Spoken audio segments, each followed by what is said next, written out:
Chapter 667. The two of them walked noisily until dusk. The prairie at night was filled with danger and the two of them were both injured. For safety's sake, they found a small forest to rest in. Chu Tian swallowed a few pills and began to adjust his injuries. As expected, it was very bad.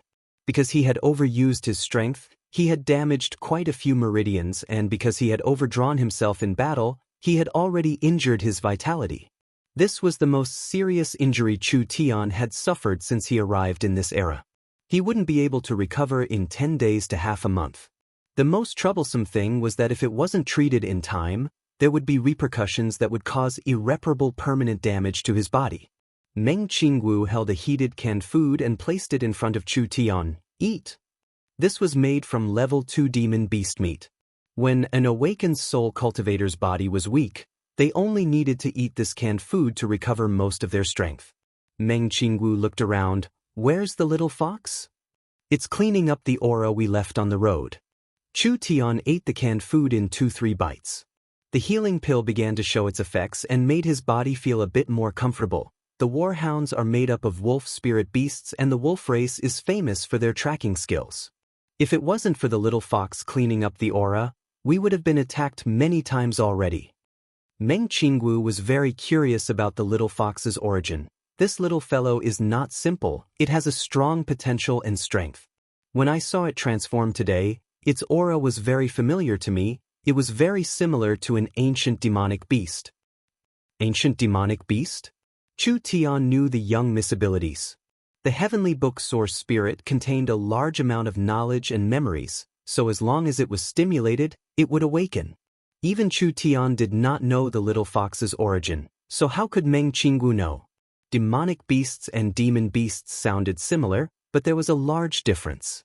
Demonic beasts had high intelligence and were good at using strange demonic techniques. This matched the little fox's abilities, so it was very possible that the little fox was a demonic beast. Chu Tian asked, "How much do you know?" "Not too much.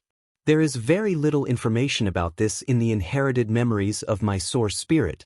Meng Qingwu pondered for a few minutes before saying, "It said that at the beginning of the ancient era, there was an ancient demonic beast race that coexisted with demons and gods. The leader of this demonic beast race was the most famous and powerful existence. It was unpredictable and hard to grasp, but its original body was a 9-tailed demonic fox." 9-tailed demonic fox? Chu Tian thought of what happened in the Central State Trial Tower. Could the little fox be the descendant of that great ancient demonic beast? If it was the descendant of the demonic beast race, then it could be explained why the little fox could use all these strange demonic techniques. Meng Qingwu shook her head. "I can't be sure, but the little fox's origin is not that simple." Chu Tian pondered. The little fox's original body was a 9-tailed demonic fox and Chu Tian's source spirit was the 9-eyed demon god. What was the relationship between the two? Was it a coincidence that they met? 9 was the extreme number, it represented supremacy. Chu Tian shook his head and didn't think too much about it. No matter what the little fox's background was, it was still in its infancy stage and didn't have any strength. The great ancient demonic beasts had an incomparably long lifespan, needing tens of thousands of years to reach adulthood. With the short lifespan of humans, how could they raise it? Perhaps Chu Tian pursuing the path of immortality was the only way out. In the silent night, the darkness stretched as far as the eye could see. The cold of the midnight and the sense of danger was like an invisible hand, constantly covering the two of them. Meng Qingwu was worried about the warhounds and the demon beasts hunting on the prairies, so she didn't dare sleep.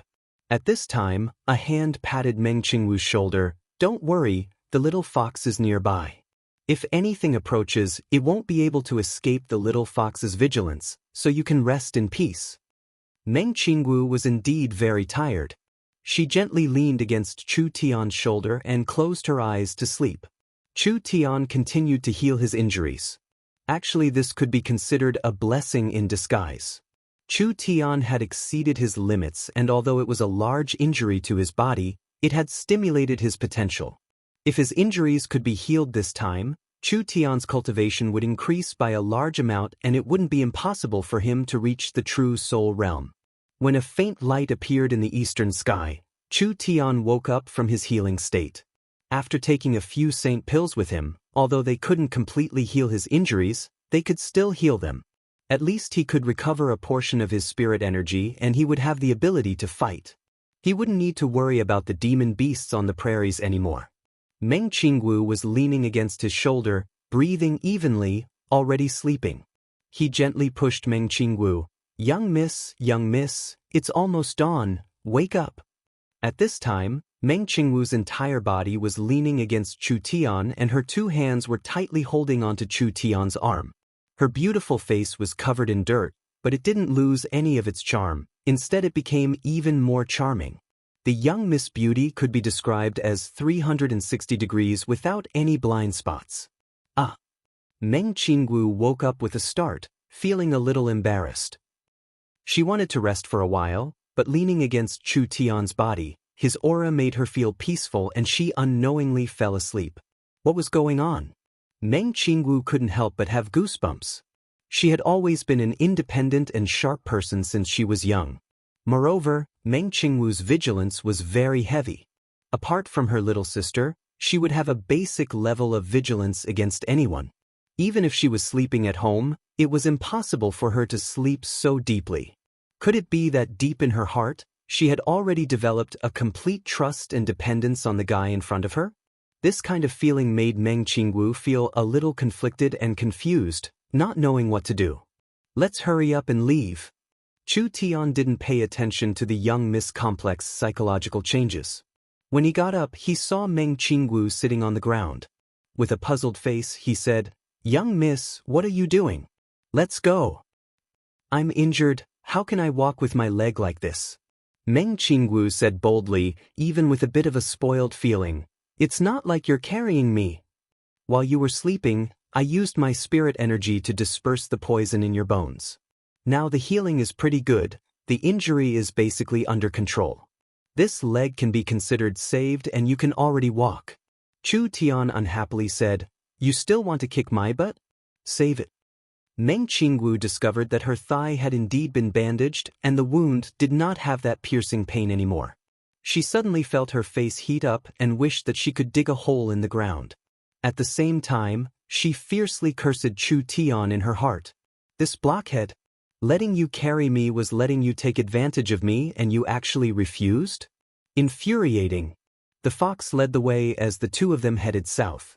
After one or two life and death experiences, the young miss seemed to have opened her heart and the relationship between the two became a lot closer. But strangely, the closer they got, the more he couldn't see the young miss clearly.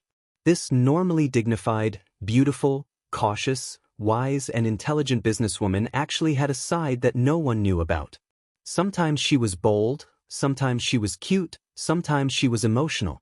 This woman was really hard to understand. It turned out that the adjustment last night was correct. The two of them had recovered quite well, so their speed had clearly increased.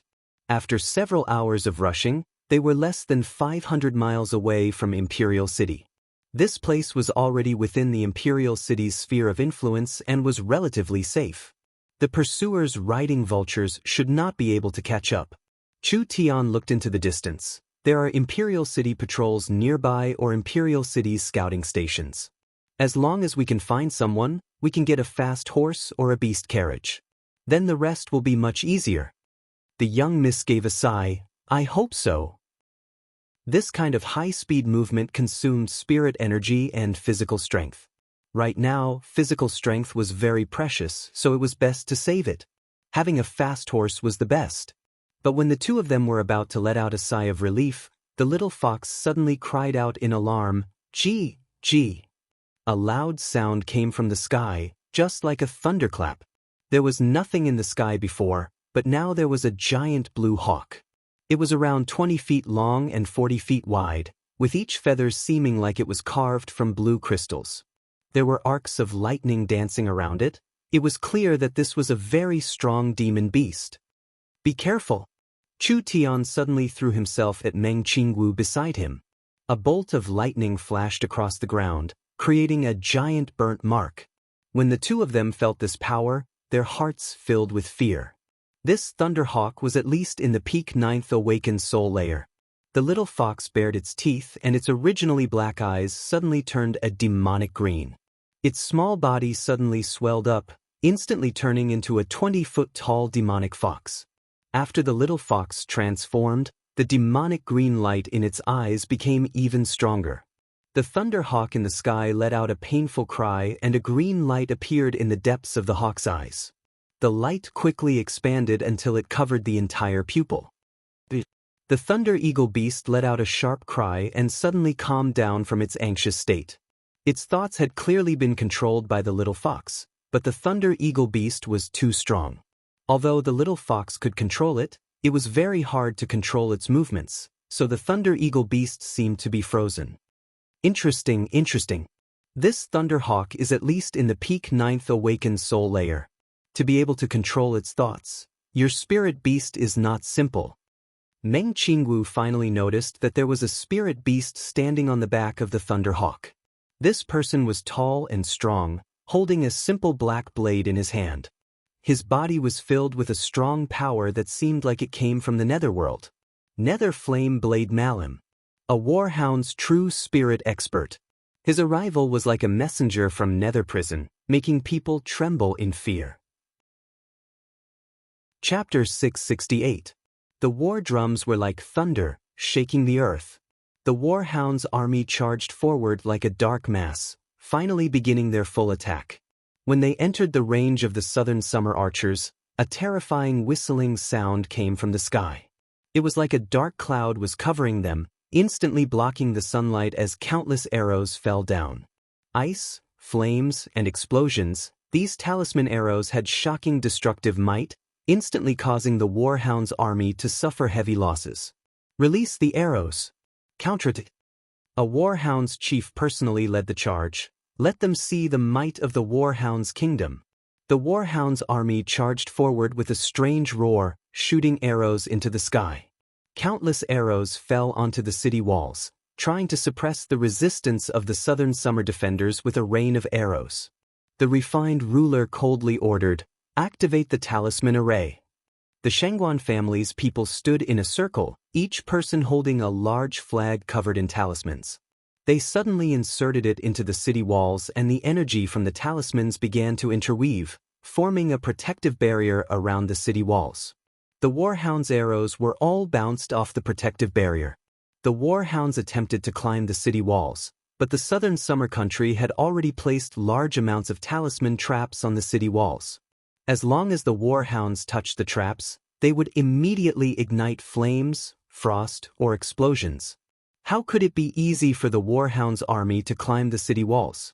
The southern summer defenders just had to hold their ground. It was victory as long as the city was not broken. The calm martial ruler had escaped from the battle in Song State and killed his way back, instantly changing the situation. The Fong King knew this, so he did not hesitate to go crazy. The Fong King coldly stared at the intense battlefield. "Move out with the vulture cavalry." Large amounts of black dots appeared in the clouds at this time.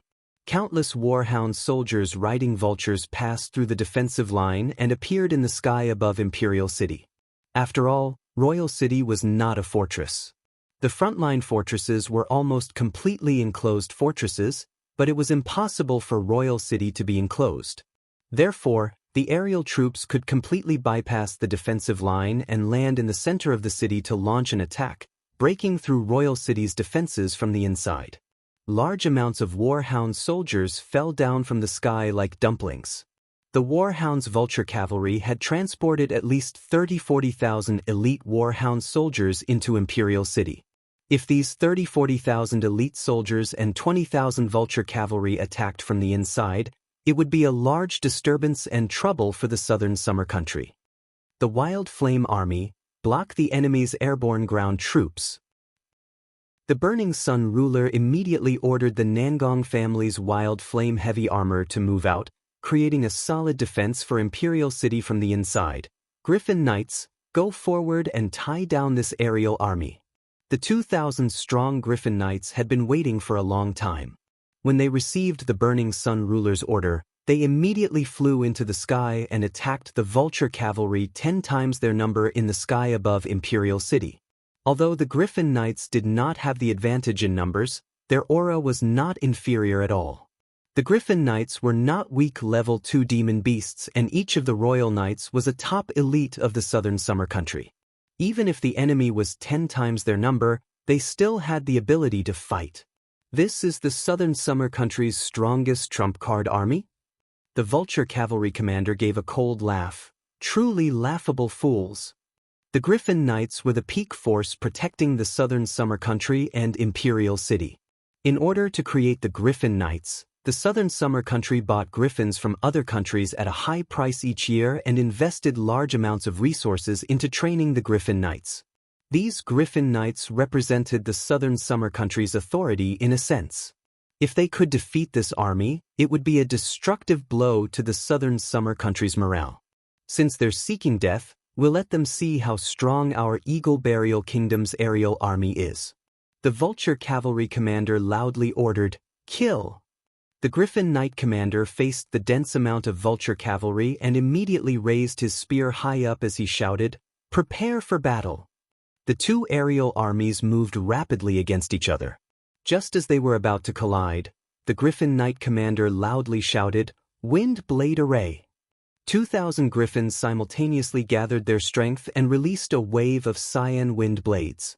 The griffins were much stronger than the vultures, so this storm-like wave of wind blades was very powerful. If they directly hit the vultures, they would definitely not be able to withstand it. In an instant, a large number of them would be wiped out. But how could it be this easy? The Vulture Cavalry was a regular army of the Eagle Burial Kingdom. Not only were they well trained, they also had rich battle experience. When the griffins gathered their strength, the Vulture Cavalry were already prepared and dodged at the same time. The green wind blades passed through them, but not many of them hit their target. Looking from the ground, the orderly Vulture Cavalry suddenly exploded. All the Vulture Cavalry moved in different directions, instantly forming a semicircle that seemed like it was trying to swallow the Griffin Knights. "Kill them!" The Vulture Cavalry completely surrounded the Griffin Knights, sealing off the space around them. After all, the Vulture Cavalry had the advantage in numbers.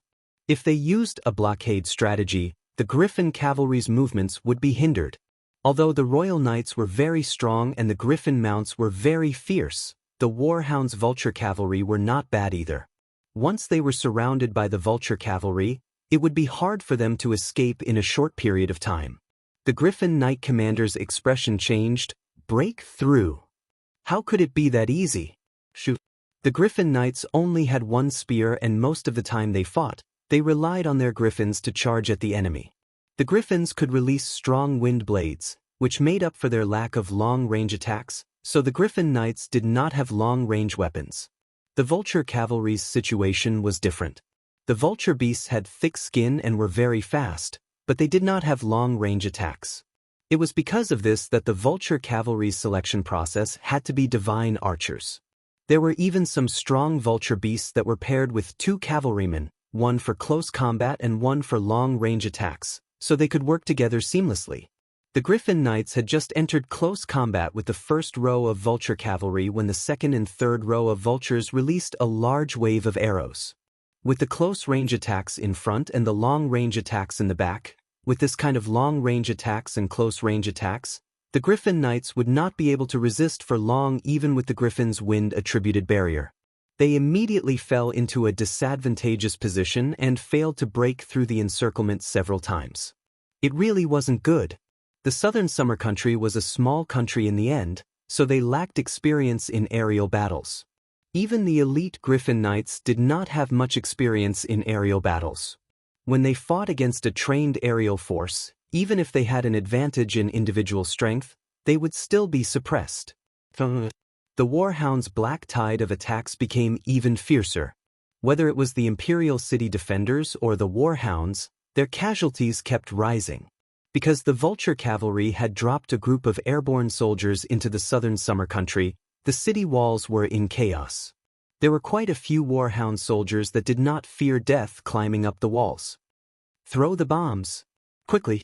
The Southern Summer Defenders had no way to deal with the Warhound's soldiers climbing up, so they could only throw the last batch of source energy bombs down from the city walls.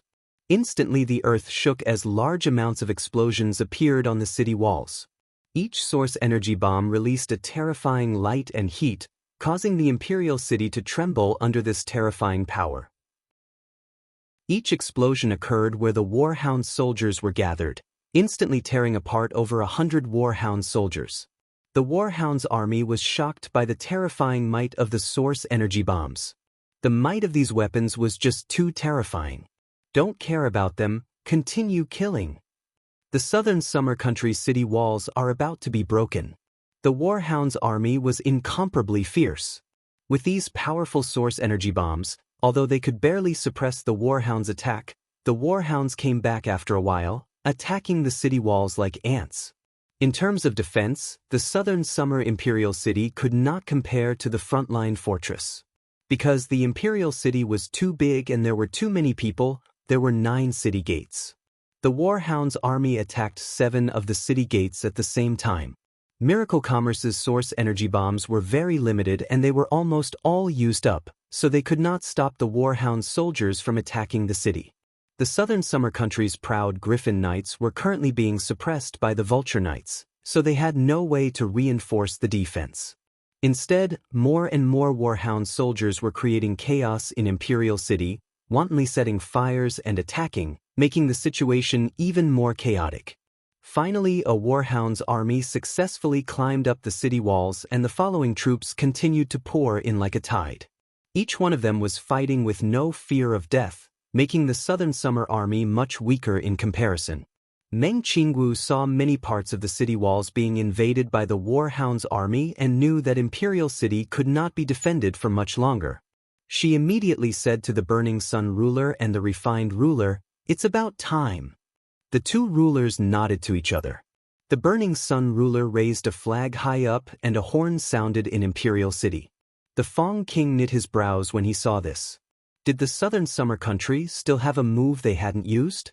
At this time, the Griffin Knights surrounded by the Vulture Knights suddenly began to counterattack. The 2,000 Griffin Knights charged forward with a lance in one hand and a source energy submachine gun in the other. This weapon is... Wang Tianlong was shocked when he saw the weapon the Griffin Knights were using. Wang Tianlong was not unfamiliar with this thing, he had seen it in Chu Tian's hands before. But Wang Tianlong always thought that it was a special treasure. Who would have thought that the Griffin Knights would all have one? Wang Tianlong had seen the might of this weapon before. If everyone had one, how terrifying would that be? The Griffin Knight commander loudly shouted, "Kill them all!" The Warhounds did not even have time to react before the source energy submachine gun spat out a dazzling white flame. Several thousand energy bullets flew out at a speed faster than arrows. The firing speed was too fast and the attack was too sudden. How could the Vulture Knights resist at such a close distance? Instantly several hundred vultures fell from the sky, creating a gap in the Vulture Knights' encirclement. The Griffin Knights used a storm of bullets to create a gap in the Vulture Knights' formation, causing heavy casualties to the vultures. Then they charged down the city walls and the muzzles of their submachine guns swept across the densely packed Warhounds soldiers on the city walls. The sky was filled with densely packed light bullets. This was the effect of 2,000 source energy submachine guns firing at the same time. When the source energy bullets weren't fired, not only were they small, they were also faster than arrows. Shooting at such a close distance, the Warhound soldiers did not have time to dodge at all. They were instantly killed, greatly reducing the pressure on the city walls. This was the Nangong family's over 10,000 Wild Flame heavy armor army. They held pistols in their left hands and large swords in their right, currently fighting the Warhound soldiers that had dropped in from the sky. There was no suspense in the result as the Warhound soldiers were defeated in a single battle. How could they block this terrifying army? The Nangong family's Wild Flame heavy armor soldiers already had strong close combat abilities, and now with the assistance of the pistols, they could easily pierce through an awakened soul cultivator's protective spirit energy. Even if these Warhound soldiers were elites, how many of them were awakened soul cultivators? This was a completely one-sided situation. They had regained their air superiority, relieved the pressure on the city walls, and cleared out the enemies in the city. The southern summer imperial city was becoming smoother and smoother, so the warhounds would not be able to break through imperial city. These humans really do have some methods. The Fong King's eyes seemed like they were spitting fire, but he was not flustered and exasperated. Rather, he calmly said, "How are the preparations on that side?" Wang Tianlong confidently said, "Please be assured, Fong King. Everything is prepared, these fellows won't be happy for long. Good. Inform the Demon Wolf Cavalry to prepare to attack." Chapter 669. They still couldn't escape this misfortune in the end? Now that they were about to enter Imperial City's territory, they never thought that a true spirit realm expert would personally chase after them. How could Chu Tian and Meng Qingwu fight against a true spirit realm expert? The little fox was tied down by the Thunderhawk, so it couldn't help them at this moment. "Cripple your own cultivation and come with me." Malum was not in a rush. "You can suffer less this way." Chu Tian considered the situation in front of him. "I can go with you, but you have to let her go." Meng Qingwu quickly said, "Chu Tian, you can't go with them." Of course, Chu Tian didn't want to mix with these warhounds fellows, but the current situation was not good for the two of them, so they could only think of a way to deal with it. At least they could keep their little lives and find a way to escape later. Prisoners of war don't have the qualifications to discuss conditions. What if I still have a bargaining chip in my hand? Bargaining chip?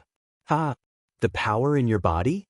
It can't be denied that it is very strong, but do you really have the ability to use it again?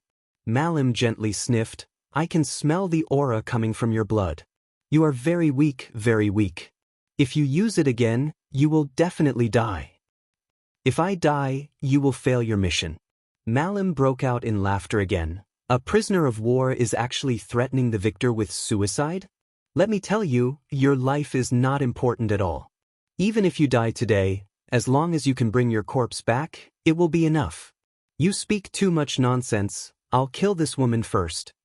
The black blade was ignited in flames and a terrifying energy wave created a wild wind. When it blew across the prairie, it was like a wave was being created. "I'll stake it all with you." Chu Tian floated into the air and released a powerful energy wave. Malum never thought that Chu Tian would actually dare to resist. "Then let me see just how much this power can be used." Nether flame. The black blade was ignited in flames. When it merged with Malum's source spirit, it turned into a demon covered in black flames that shot out at Chu Tian like a meteor. "Chu Tian!" Meng Qingwu shouted out in panic. This was an attack from a true spirit expert's source spirit. This kind of attack was not something an awakened soul cultivator could block. Chu Tian's hands formed a seal and his eyes suddenly opened.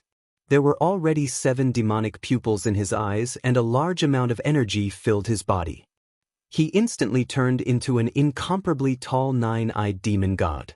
The evil spirit burning with black flames didn't even have time to approach. It was instantly intimidated by the pressure and dissipated in midair.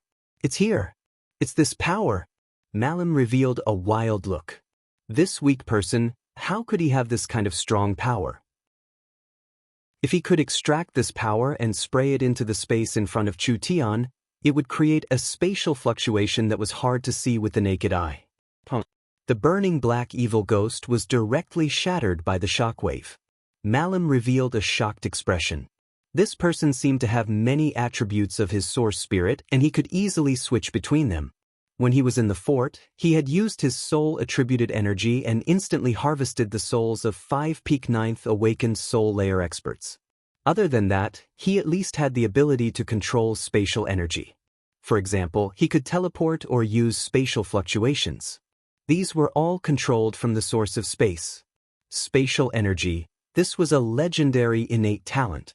Even in a giant empire, there were very few people with spatial energy. This person seemed to be able to use spatial energy. This completely subverted Malum's imagination. But so what if the other side was strong? Malum said with a cold smile, "Your vitality is quickly weakening. If you keep fighting, you're dead for sure. I'll give you one last chance." Surrender to me and pledge your loyalty to the warhounds and you can live. Malum was right. Chu Tian had released the power of his main source spirit twice, which had an unimaginable effect on him. Although his body had reached the second layer of the Starlight Immortal body, his physique was still too weak. Adding in the fact that his cultivation was not high enough, he could not resist the pressure of his source spirit on his body. Chu Tian blocked Malum's attack and all the blood vessels in his body ruptured again. Large amounts of blood came out of his pores and he couldn't stop himself from sweating. In just an instant, his entire body was soaked. One attack. He could only make one more attack. Chu Tian had already reached his limit. If he didn't care about the consequences, he would only have one more chance to attack. If he could kill Malum with this attack, the young miss would be able to return safely. If he couldn't kill Malum with this attack, the two of them would die here. Of course, even if it was the former, Chu Tian might not be able to survive. Now it all depended on luck. The nine-eyed demon god closed 8 of its eyes and only opened one eye. This eye corresponded to the pale golden pupil in Chu Tian's eye, and an invisible power instantly exploded with Chu Tian as the center. What kind of attack was this? Malum did not feel any elemental energy fluctuations, but he felt a strong power that covered the sky and covered him.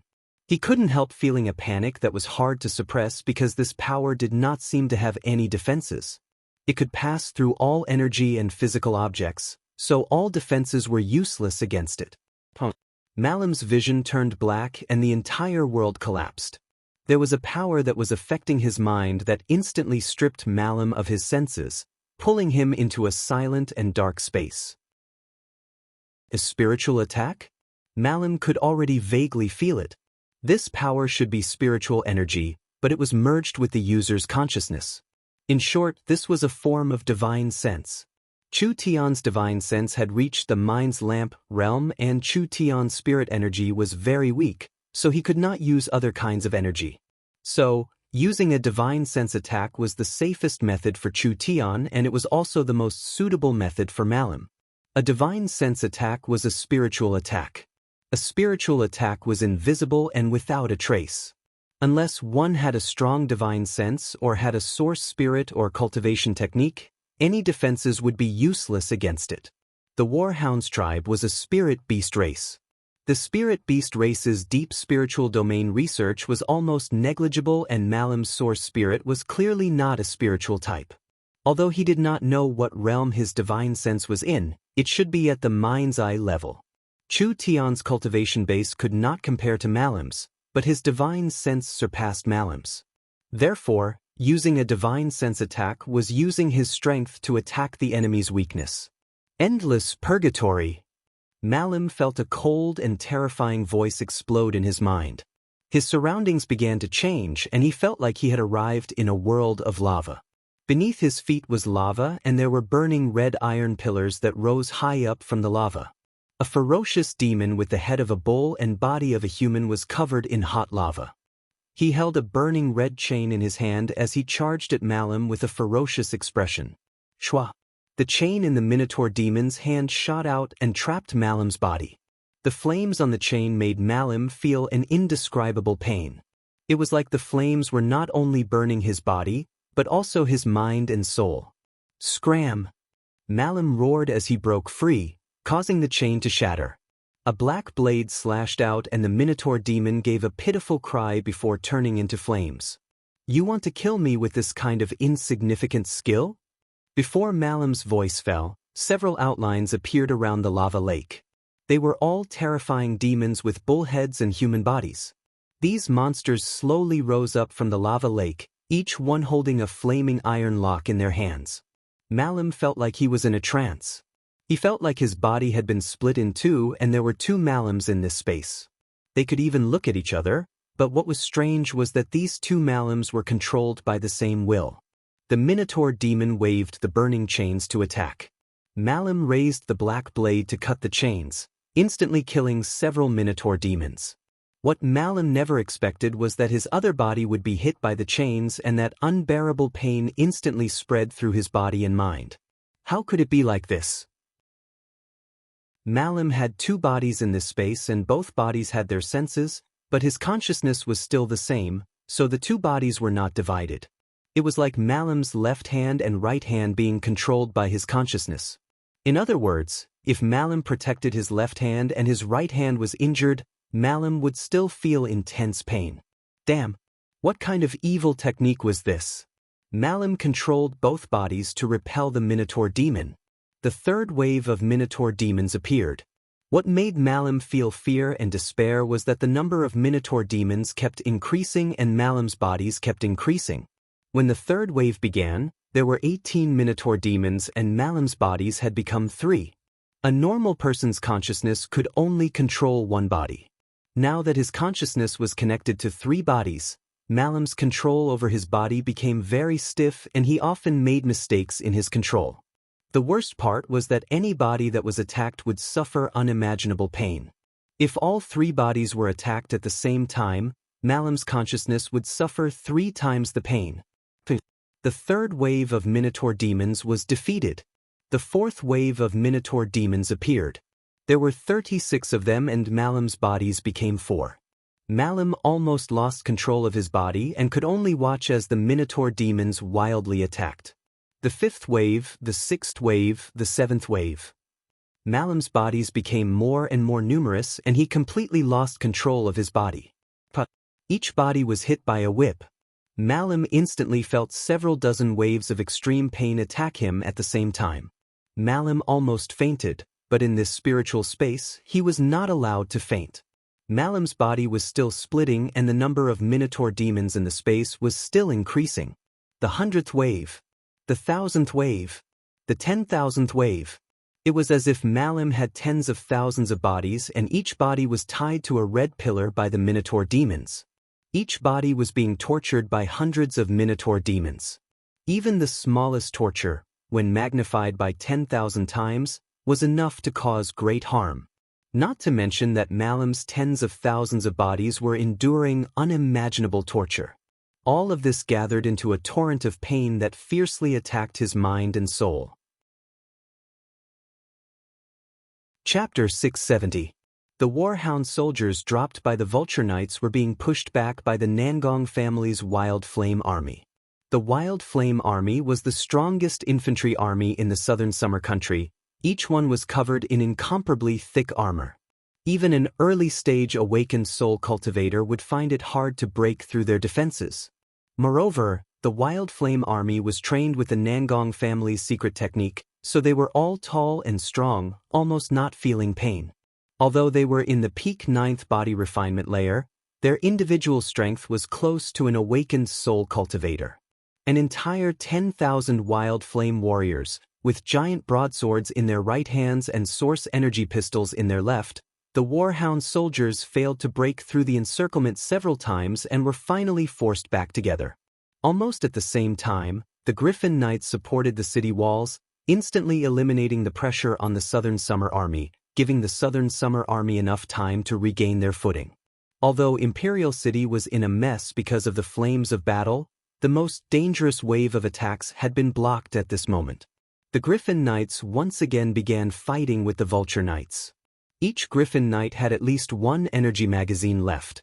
In front of the high firing speed and firepower of the source energy submachine guns, the Vulture Knights could not form a proper battle formation. After several rounds of attacks from the Griffin Knights, the Vulture Knights had suffered 3-4 times the casualties of the Griffin Knights. Ha ha ha ha. The Burning Sun ruler punched a Warhound's general's body. His body was covered in blood and his red hair danced in the wind. He stared at the retreating Warhound soldiers and gave a wild laugh. The Warhounds only amount to this much, daring to attack my southern summer country. I'll make sure you never return. The refined ruler had killed several enemy high-level generals. At this moment, the most dangerous wave of attacks from the Warhounds had been blocked. The Warhounds' Vulture Knights had suffered heavy casualties and the elites that had landed in the city had been chased by the Wild Flame Army, with most of them dying. The Warhounds had surrounded the city and suffered heavy casualties. If they chose to retreat now, it would not be easy to attack the city again. On one hand, after this battle, the southern summer country's confidence had increased. On the other hand, The calm martial ruler was about to return, and the Southern Summer Cavalry did not have much time left for the warhounds. Miracle Commerce's source energy weapons had played a crucial role. It was because of the powerful source energy weapons that the Griffin Knights could escape from their disadvantage, allowing the Wild Flame Army to easily defeat the warhounds' elites.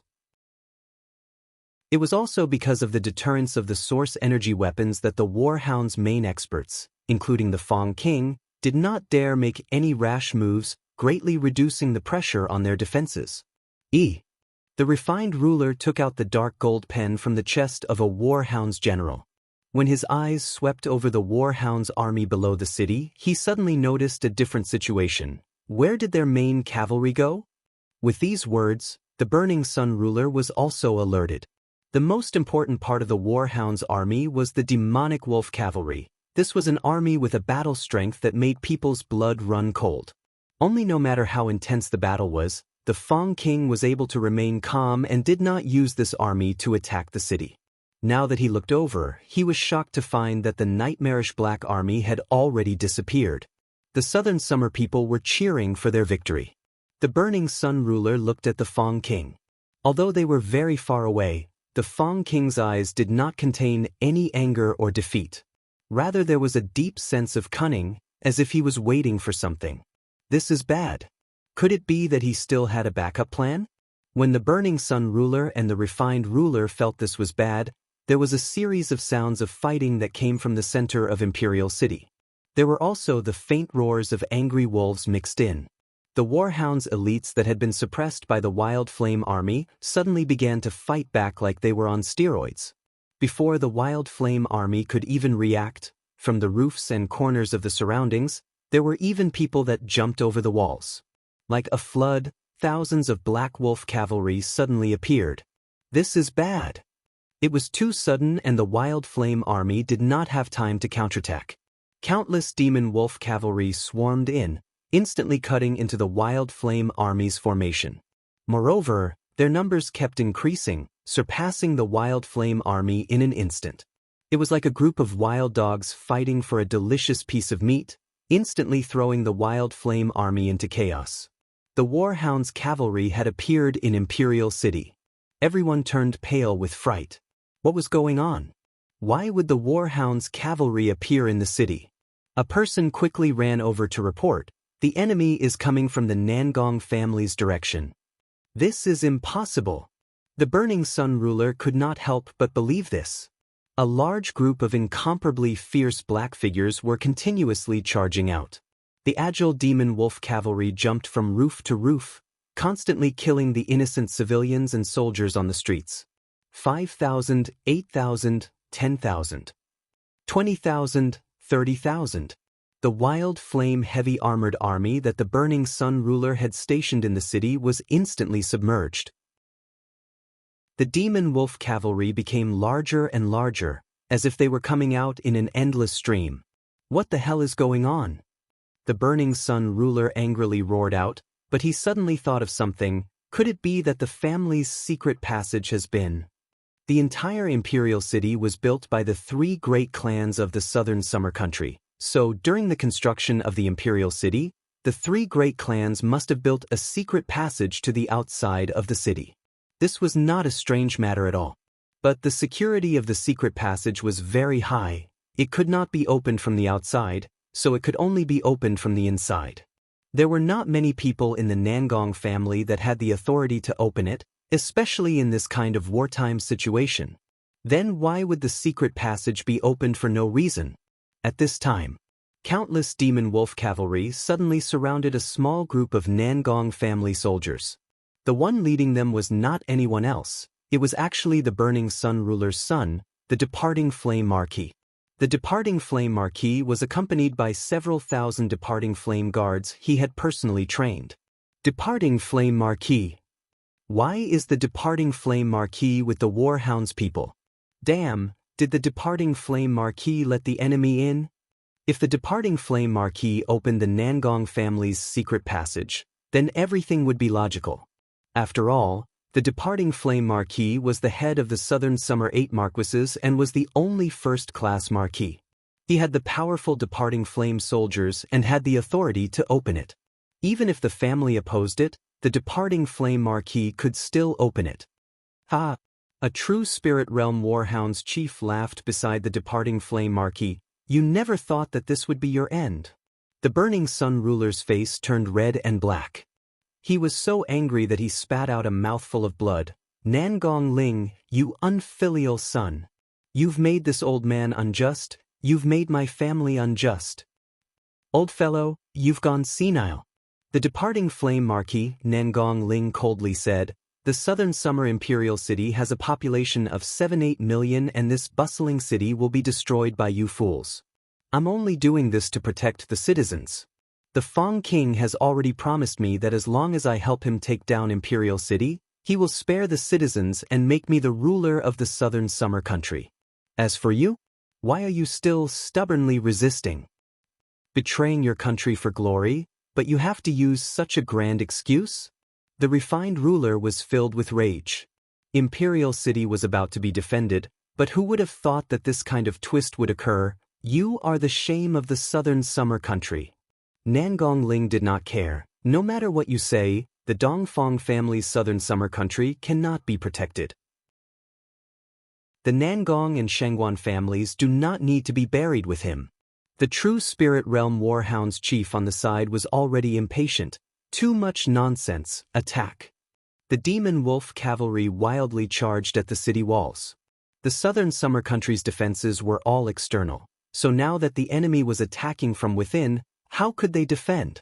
The Fong King could feel the change in the city from outside the city. He gave a cold smile and raised the purple gold thunder god's drum in his hand. The time has come, follow me to attack the city.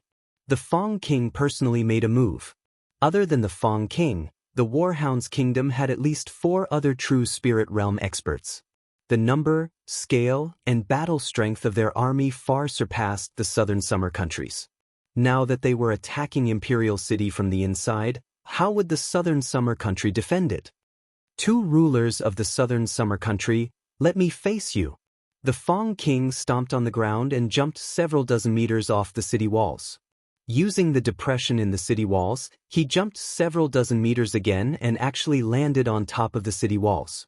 The city walls were already burning and the soldiers were resisting the enemies coming from all directions. How could they concentrate their firepower on the Fong King?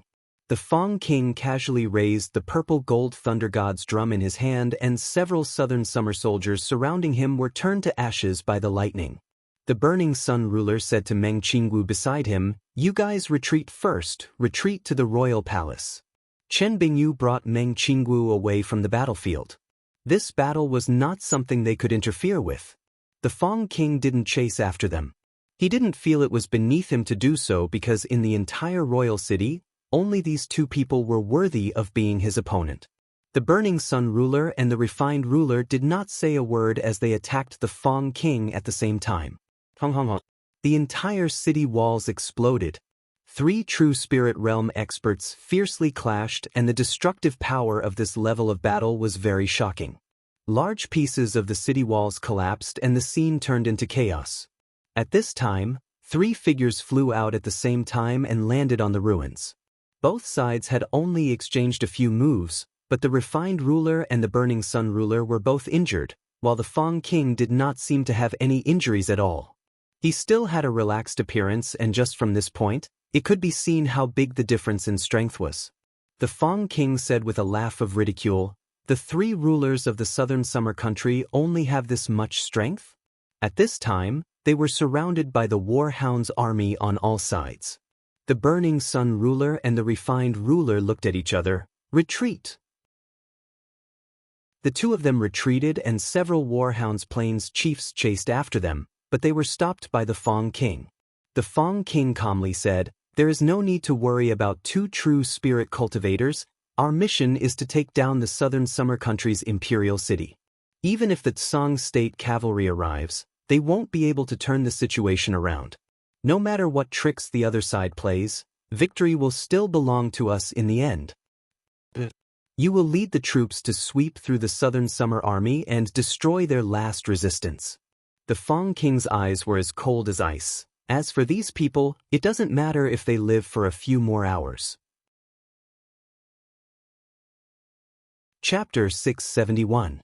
This kind of attack had never been heard of before. The endless duplication of pain, the endless creation of torture, when the unbearable mental torture was magnified by 10,000 times, then the instant impact on the spirit, this was like a monstrous wave, slamming heavily on the weak dam. The result was almost no suspense. Malum was perhaps a warrior with extremely strong willpower. Only, the mental torture was enough to collapse any warrior, not to mention 10,000 times? Perhaps the strongest warrior in the world would die from a mental breakdown after receiving this kind of terrifying attack. Even if they survived, they would most likely become crazy. This was endless purgatory. Chu Tian's incomparably powerful divine sense attack. That pain and torture continued to attack the spiritual dam, causing his mind to collapse. When Malum's consciousness was about to collapse, the purgatory of his spiritual world popped like a bubble. The nine-eyed demon god's power disappeared. Chu Tian's face turned pale as sweat poured down his face. Damn, just a little bit more. Malum was thrown back into the real world, and with a pitiful cry, he fell to the ground. His body twitched and his mind was heavily injured, temporarily unable to recover. His mind hadn't completely collapsed. Malum's cultivation was higher than Chu Tian's, but because of his advantage in cultivation and his strong willpower, Chu Tian could not directly suppress him. He could resist the divine sense attack for a bit, but this consumed quite a bit of Chu Tian's strength. So the full set of attacks could not be fully displayed. Now that it had been forcefully interrupted, it could not completely collapse Malum's mind. This is bad. He really did not have the strength to launch a second attack. Meng Qingwu did not know what had happened because the flow of time in the spiritual world was different from the material world. Chu Tian had tortured Malum for a day and a night in the spiritual world, but it had only been a few seconds in the real world, so the bystanders could not feel the entire process. Meng Qingwu could only see that Chu Tian had glared at Malum and Malum had been heavily injured, almost losing control of his mind. Chu Tian had also collapsed to the ground. What had happened? Chu Tian couldn't move on the ground, but he shouted through gritted teeth, "Fox, take this chance and quickly take care of him." The little fox's eyes released a green jade glow. It used all its strength to control the Thunderhawk's mind, and the Thunderhawk's beak turned blue, condensing a thin bolt of lightning. The Thunderhawk seemed to be resisting the little fox. The little fox gave a sharp cry and the Thunderhawk's body trembled. The little fox's divine sense completely penetrated the Thunderhawk's mind, and the Thunderhawk was finally controlled by the little fox, letting out a clear cry. Damn. Damn. Malum's body was trembling and he couldn't even lift his blade. My body? I'll kill you. I'll kill you. Chu Tian had already fainted. Malum had suffered a serious spiritual injury, and it was very hard to recover from his spiritual injury. It would accompany him for a lifetime, but at least Malum was still alive after suffering such a strong attack. Chu Tian couldn't resist because he used too much strength. You all have to die. Malum's body trembled as he knelt down. His eyes seemed like they couldn't focus as he shook his head. His eyes turned red as he gave a low roar like a wild beast, reaching out to pick up the blade on the ground. Hell nether flames. The trembling blade released a surging flame that spread indiscriminately in all directions. Malum clearly didn't have a way to accurately attack, so he could only use his true spirit realm cultivation to attack over a large area, killing everyone at once. The Thunder Eagle let out a sharp cry as it swooped down. A streak of lightning struck Malum's body and instantly sent Malum flying, heavily landing on the ground. He did not hold onto the long blade and it flew several dozen meters away. A black fire dragon swept across the ground in an instant, creating a deep scar that was startling to the eye. Malum stood up with an unwilling roar. When the Thunderhawk's claws swept out, he used his bare hand to block it. Half of his body was pushed into the ground and the Thunderhawk flapped its wings, wanting to fly away. Malum released his spirit energy with a roar and a terrifying power locked onto the Thunderhawk's body, slamming it into the ground, trying to tear the Thunderhawk in half. The little fox was anxious. If the Thunderhawk was killed, there really wouldn't be anything they could do. The little fox didn't have any strength and its demonic techniques could only summon and control. It was only effective against demon beasts, so it couldn't deal with Malam. At this critical moment, Meng Qingwu decisively pulled out Chu Tian's netherworld sword and quickly charged at Malam. While Malam was wildly swinging the Thunderhawk, she stabbed her sword at Malam's back. Ding! Meng Qingwu's spirit energy bounced back 4-5 meters. She felt a sharp pain in her wrist, like her joints were sprained. But the other side was too strong. Even if he was unconscious, she couldn't easily injure him. The little fox found a magazine beside Chu Tian and it immediately went to pick it up. This was a magazine filled with blood-in steel needles. The little fox bit out the needles and swallowed them. Qingwu forcefully waved her claws. Meng Qingwu nodded. The little fox spat out several blood-in steel needles and each one was covered in a demonic technique. They flew at Malam at a speed close to the speed of sound. Malam was unconscious right now. How could he distinguish this kind of attack? He didn't even maintain his protective spirit energy and all the needles landed on Malam's divine sense. There were 2 needles that directly stabbed into his eyes. Ah! Malam gave a wild roar as he randomly swept out with his claws, creating 5 deep claw marks in the grass. This was an attack from a true spirit realm expert. If one was hit, they would die without a doubt. However, Malam was unconscious, so it was hard for him to accurately hit Meng Qingwu. Meng Qingwu had to take this risk. She raised Chu Tian's netherworld sword and stared at Malam. She only had one chance, so she had to succeed. At this time, the netherworld sword began to glow. A faint blue and white flame covered the sword blade. Meng Qingwu was very surprised. This sword had lent its power to her, but Meng Qingwu was clearly not the netherworld sword's master. This was the difference between the netherworld sword and a normal soul-contracting weapon. A normal soul-contracting weapon's weapon spirit did not have a high ability to think, but the netherworld sword's weapon spirit already had its own consciousness. So when Meng Qingwu picked up the sword, the weapon spirit, netherworld, would decide whether or not to resist. Now that Chu Tian had fainted from his heavy injuries, Meng Qingwu had to kill the beast spirit to save her master's life.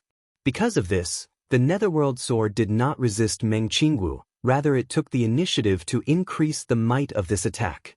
Meng Qingwu used all her spirit energy and suddenly jumped forward. The sword blade drew a blue and white arc as it slashed at Malam's neck, directly cutting off Malam's head. Blood sprayed out. This peak expert of the Warhounds tribe had died in the hands of the weak Meng Qingwu who did not have any battle talent. Meng Qingwu never thought that she would have the chance to kill a true spirit realm expert. The little fox let out a sigh of relief. Its little life had been saved. Meng Qingwu searched Malam's body a few times and found a small delicate bag. Meng Qingwu could feel a faint spatial energy in the bag, so it should be a spatial item, which was a storage bag. Although it only had 5 cubic meters of space, it was still a spatial item. Meng Qingwu did not have time to look at what was inside. She took Malam's black blade and returned to Chu Tian's side. She leaned over his chest and listened. His heartbeat was slow and weak, but he shouldn't be dead. Meng Qingwu was not clear on Chu Tian's injuries, but it shouldn't be good. Meng Qingwu carried Chu Tian on her back as she gritted her teeth and headed for Imperial City. Yesterday Chu Tung carried her and today it was her turn to carry Chu Tian. The 2 of them were truly a pair of enemies. But Meng Qingwu did not go too far. Around several dozen kilometers away, she found a southern summer sentry post. When Chu Tian showed his identity, the sentry captain brought out a beast carriage and personally sent the 2 of them back to Imperial City. Imperial City was already in chaos. The great scholar Gu Qianqiu had brought news of the front lines falling a day earlier than Chu Tian and Meng Qingwu. Gu Qianqiu was also heavily injured when he returned to Imperial City. Because many people had personally seen it, the news could not be blocked and this caused many people to panic. In just a short day, several thousand soldiers had escaped from the front lines. The news these people brought back shocked the citizens of Imperial City. The Fang king had led the Warhound's army to attack the front lines, and the entire defense line had collapsed. The Southern Summer King, who was patrolling, had been assassinated by the traitor Wang Tunlong. Two pieces of bad news had arrived at the same time. The entire imperial city was not prepared for this at all. Now that the calm martial ruler was out, the Tsang state battlefield was in a stalemate. Even if the calm martial ruler received the news, he would not be able to come back in time. Even if Imperial City had 400,000 soldiers and 2,000 Griffin Knights, could they stop the Warhound's army? When the Southern Summer King fell, he appointed the calm martial ruler, Dongfang Gan, as the next king. Perhaps even the Southern Summer King did not think that the Southern Summer country's situation would deteriorate to this degree. The Warhound's army had broken through the defensive line in a single day and were now heading towards Imperial Xia City. There would be a large battle in just a few days. Whether it was the leaders of the country or the military, they were all empty. The entire country was in a state of panic and the situation was in danger. At this time, Miracle Commerce's Meng Qingwu came back with Chu Tian. Meng Qingwu was a famous person in Imperial City and was even called the #1 beauty of the Southern Summer country. Chu Tian and Meng Qingwu had gone with the Southern Summer King to patrol the defensive line, so when the front line was broken through by the Warhounds, the two of them would most likely be in danger. No one would have thought that Meng Qingwu would actually come back alive. Meng Qingwu had come back alive, but her appearance was not relaxed at all. Her snow-white clothes were covered in mud and blood, her hair was a mess, and her face was haggard and weak. She was limping as she walked, clearly having an injury to her leg. Chu Tian's situation was even worse. He was currently unconscious and his life signs were very weak. Elder sister, Chu Tun, Meng Yingying and Nangong Yun had been worried for an entire day in Imperial City. When they learned that the two of them had safely returned, they excitedly rushed out to greet them. "You guys almost scared me to death." Meng Yingying's eyes were filled with tears as she tightly hugged Meng Qingwu. "You two are the most important people to Yingying. If anything happened to any of you, I wouldn't be able to live." Meng Qingwu patted Meng Yingying's back and also let out a sigh of relief. "There were many times when I thought I would never see you again. But thanks to Chu Tian risking his life, I was able to come back. But Chu Tian's situation is not too good." Meng Yingying's nerves tensed up. When she saw Chu Tian's body covered in blood, she couldn't help but cover her mouth. What happened to Chu Tian? How did he get injured? How are his injuries? I don't know either. Chu Tian was not injured. Most of his injuries were self-inflicted. As for the extent of his injuries, Meng Qingwu couldn't guess. But from his increasingly weak signs of life, it was probably very serious. Chapter 672. Chu Tian had been in a chaotic state for the past few days. He felt like he was floating in an empty space and there was a mysterious and profound sound lingering in his ears, sometimes near and sometimes far, sometimes strong and sometimes weak. Chu Tian felt like his body was immersed in chaos and he was sinking into a bottomless abyss. However, at that moment, a towering and majestic demon god appeared in the endless darkness.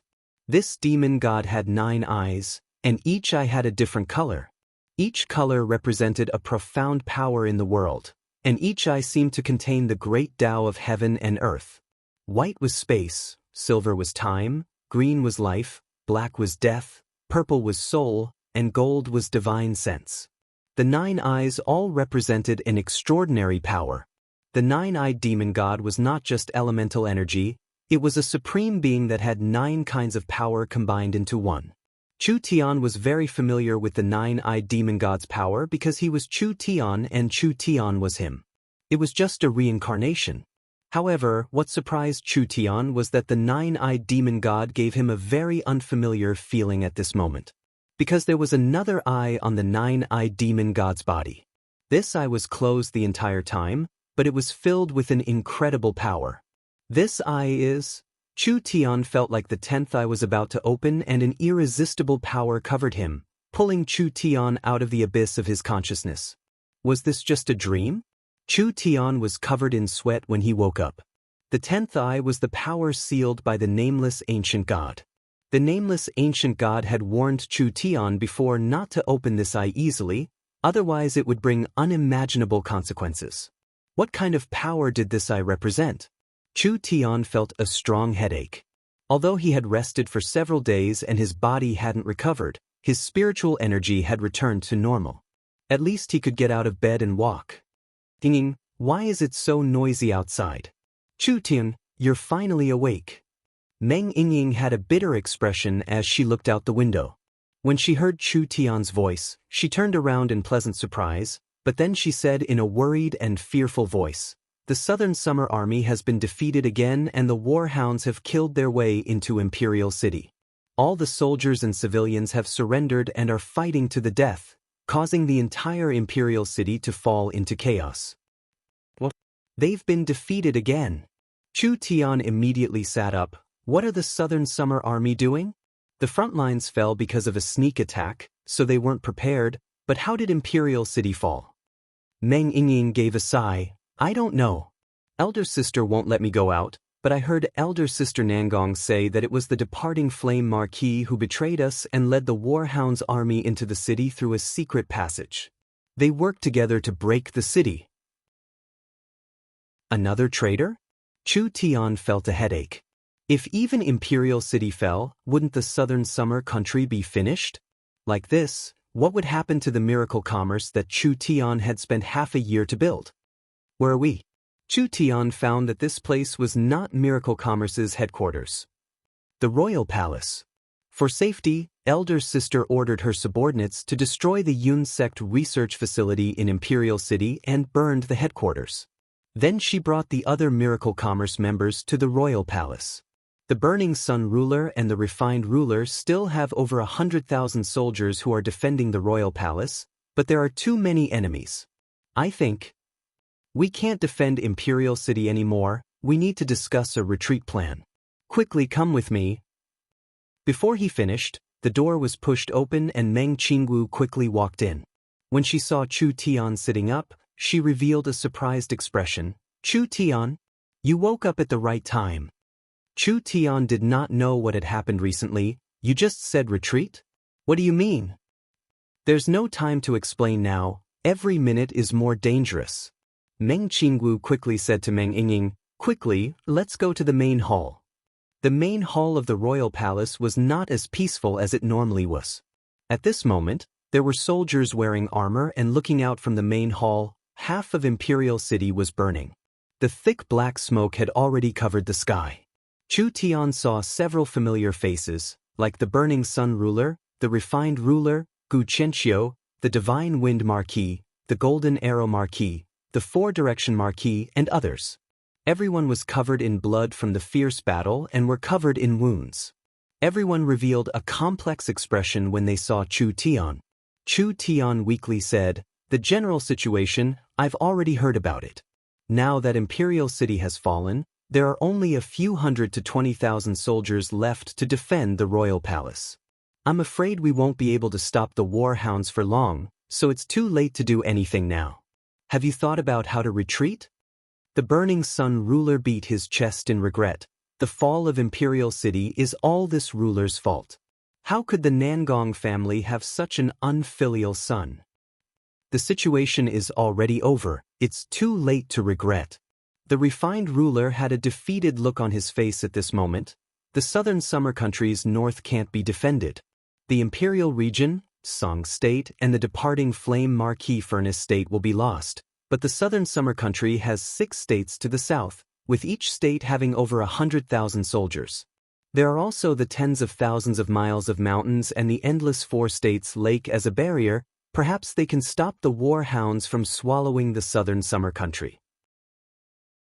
What we need to do now is to try our best to preserve the Southern Summer Country's strength and defend the 6 southern states. The current situation was truly hopeless. The Fang King had experts like clouds in his hands and his army had an overwhelming advantage. Imperial City had fallen into chaos and was heavily damaged. Now that it had developed to this point, not to mention it was impossible to turn defeat into victory, so what if they created a miracle and drove away the Warhound's army? The front lines had collapsed and Imperial City had been destroyed. Was there any meaning in the imperial region like this? At this moment, it was better to preserve their strength and move to the south, using their geographical advantage to block the warhounds' invasion. The problem was how to move. The sounds of fighting outside were becoming more and more intense. The Burning Sun ruler said, "The Dongfang family has a secret passage in the royal palace. The eldest prince Dongfang Haoren has the authority to open it and knows the method to open it. Now I ask the great scholar, the country-guarding ruler, and the dukes to bring the remaining 1,000 royal knights and 20,000 elites of the 3 races to leave Imperial City through the passage. Of the 6 southern states, Central State has the best position and can become the new center of the Southern Summer Country, preserving the last bloodline of the Southern Summer Country's various races." Dongfang Haoren was also covered in blood, but he immediately walked out. "Understood. If this many people leave, will the warhounds not care?" The Burning Sun ruler revealed a determined expression, "Leave in peace. The refined ruler and I will lead the last of Imperial City's elites and fight the warhounds to the last moment. With us stalling for time here, they won't be able to chase after you." The meaning behind these words was that the Burning Sun ruler and the refined ruler were prepared to fight to the end. Why must the 2 rulers defend a broken city to the death? Gu Qianqiu immediately said, "Where there's life, there's hope." The Burning Sun ruler decisively said, "The fall of Imperial City is this ruler's greatest crime. I have let down the Nangong family's Lai ancestor and the countless Southern Summer heroes, so I can only fight to atone for my crimes. This ruler has already decided to lead the Nangong family's direct descendants to defend, and the Nangong family's branch families and youths under 20 will all be given to Nangong Yun to manage. From today on, Nangong Yun will be a new member of the Nangong family. I hope you will treat the Nangong family's descendants well and let the phoenix rise from the ashes." Because of the departing Flame Marquis betrayal, the Burning Sun ruler was filled with guilt, so he decided to stay behind to buy time for everyone. This was understandable, but why did the refined ruler stay behind? The Southern Summer Country did not have many true spirit realm experts. The Southern Summer Country's intelligence network is managed by the Shangguan family. The situation on the Warhounds Plains changed and the Warhounds' army suddenly attacked, but this ruler did not notice it at all, causing the Southern Summer Country to fall into disaster. The root of the problem lies with the Shangguan family. The refined ruler said with a serious expression, "This ruler has led the Shangguan family for several decades, but I have only been obsessed with power and profit. I have forgotten the teachings of my ancestors and abandoned my duty. This ruler is incompetent. The Shangguan family's foundation is in Imperial City, so how could they be fine with their nest being destroyed? The Shangguan family is guilty, so we will fight to the last moment." These 2 people made Chu Tian suddenly understand something. The calm martial ruler had said that the Burning Sun ruler and the refined ruler were different from the other families he had met. Chu Tian did not understand at that time, but now he knew what he was referring to. From these 2 noble monarchs, Chu Tian saw something that normal families did not have: honor and dignity. As rulers of the Southern Summer Country, even if they knew they would die, they would still fight to the last moment. "Chu Tian." A low and deep voice came into his ears. The Western Marquis was holding a pen dripping with blood as he looked at him. "To be honest, I still hate you to the bone, but it's a pity that I won't have a chance to take revenge. If you are a Southern Summer man, then take up your responsibilities. Otherwise, even if I turn into an evil spirit in the underworld, I will not let you off." The sound of the outer walls of the royal palace collapsing came from them. The Burning Sun ruler shouted at everyone, "Retreat, otherwise it will be too late." The overall situation is important. The refined ruler also said, "Let's go." Chu Tian cupped his hands at the 2 of them. "Today's disaster is not only a humiliation for everyone, it is also a humiliation for me, Chu Tian. Today I, Chutan, swear that there will be a day when the Warhounds Plains will be flattened." The Burning Sun ruler laughed. "Your words are enough. The Warhounds Kingdom's destruction is just around the corner. My king has given you the title of country guarding ruler in this crisis. It is clear that he has high hopes for you. Now that the southern summer country is facing a crisis, I hope that the ruler can withstand the collapsing southern summer country in this critical moment. The refined ruler walked in front of Chu Tian. The grudges between you and the Shangguan family will be written off by this ruler. Please treat the Shangguan family's descendants well. Let's go. It will be too late if we don't leave now. Gu Qianqiu said to Dongfang Haoren, quickly, open the secret passage. The youths and branches of the three great clans, the Griffin Knights, important scholars, and geniuses, there were a total of over 20,000 people. They first went to the royal palace's treasury and moved the things that could be moved. As for the things that couldn't be moved, they burned them. Finally, under Dongfang Haoren's lead, they began to leave through the royal palace's secret passage. Hong Dong Dong. The royal palace's doors slowly opened. The burning sun ruler and the refined ruler looked at the southern summer imperial city covered in flames and the dense warhound's army. Their hearts were filled with emotions. They never would have thought that the bustling city from a few days ago would have this kind of earth-shattering change in just a few short nights. The southern summer country had rested for several decades, but it had been completely burned down by a single fire. The southern summer king was dead, the frontline marshal Dongfang Haoren was dead, and now it was the burning sun ruler and the refined ruler. Old man Nangong, we are truly not willing to end things like this. That's right, we are not willing. But we are old, so we'll leave the future to the young. At least we can leave in a beautiful way, our lives won't be in vain. Let's go. The two true spirit experts flew into the air at the same time, leading the experts of the three great clans and the last army to launch a fierce attack on the warhound's army. Like a cornered beast, each person had the determination to die. The warhound's army suffered a fierce attack and the fierce battle lasted for half a day. In the early morning of the next day, the flames of battle gradually calmed down. The Fang king stood in the ruined royal palace, looking over the entire imperial city. From today onwards, this land would be completely conquered by him. Reporting to the Fang king, Dongfang Zhan, Shangguan Cengfeng, and Nangong Yan's corpses have already been buried in imperial city. Good. Wang Tianlong anxiously charged in and said, we haven't found the corpses of Chu Tian's group. What are you nervous about? A warhound's chief said in an uncaring voice, in this kind of battle, it is normal for the corpses to be destroyed. Impossible. Wang Tianlong had a premonition, he is most likely still alive. The warhound soldiers did not care. So what if he was alive? The southern summer imperial city had been captured and the elites had all been killed. What else could they do to turn things around? The Fang king thought about it and said, I'll give you the vulture group, search for their whereabouts. There was no time. The path of retreat Meng Qingwu left was now in effect. At this time, at the Tsang State Ferry, the giant shark gang fleet she had arranged was already waiting.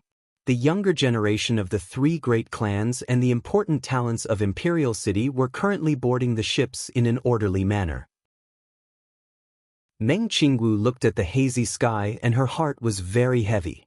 She never thought that they would leave Imperial City in this way. Chapter 673. In Miracle Commerce's headquarters, Meng Yingying was sitting next to Chu Tian rubbing her red eyes while Nangong Yun was comforting her. Chen Bingyu, Feng Kaidai, Yun Yao, and the others all had pained expressions on their faces. There was a group of old men whispering to each other, but no one could hear what they were discussing. All they could see was that they were either frowning or sighing. The entire room was shrouded in a pessimistic atmosphere. Are you guys done or not? Have you seen anything after looking at him for so long? Nangong Yun had a fiery temper and couldn't help exploding. She anxiously scratched her head and shouted, you only know how to sigh, sigh. What are you sighing for? What's the situation right now? Can boss be saved or not? Just give us a quick answer. The Meng sisters' hearts were in their throats. This was what they wanted to know. Don't be excited, don't be excited. Zhao Pu awkwardly coughed a few times. Forgive me for speaking bluntly, the chairman's situation is very bad. All of his organs are showing signs of failing, his meridians are broken and his spirit energy is weakening. Of course this is not the main reason, Because the chairman cultivates this starlight immortal body, his physique is very strong and his recovery rate is very high. Otherwise, if it was a normal person, they would have already died. The most troublesome part is that the chairman has overdrawn his life force.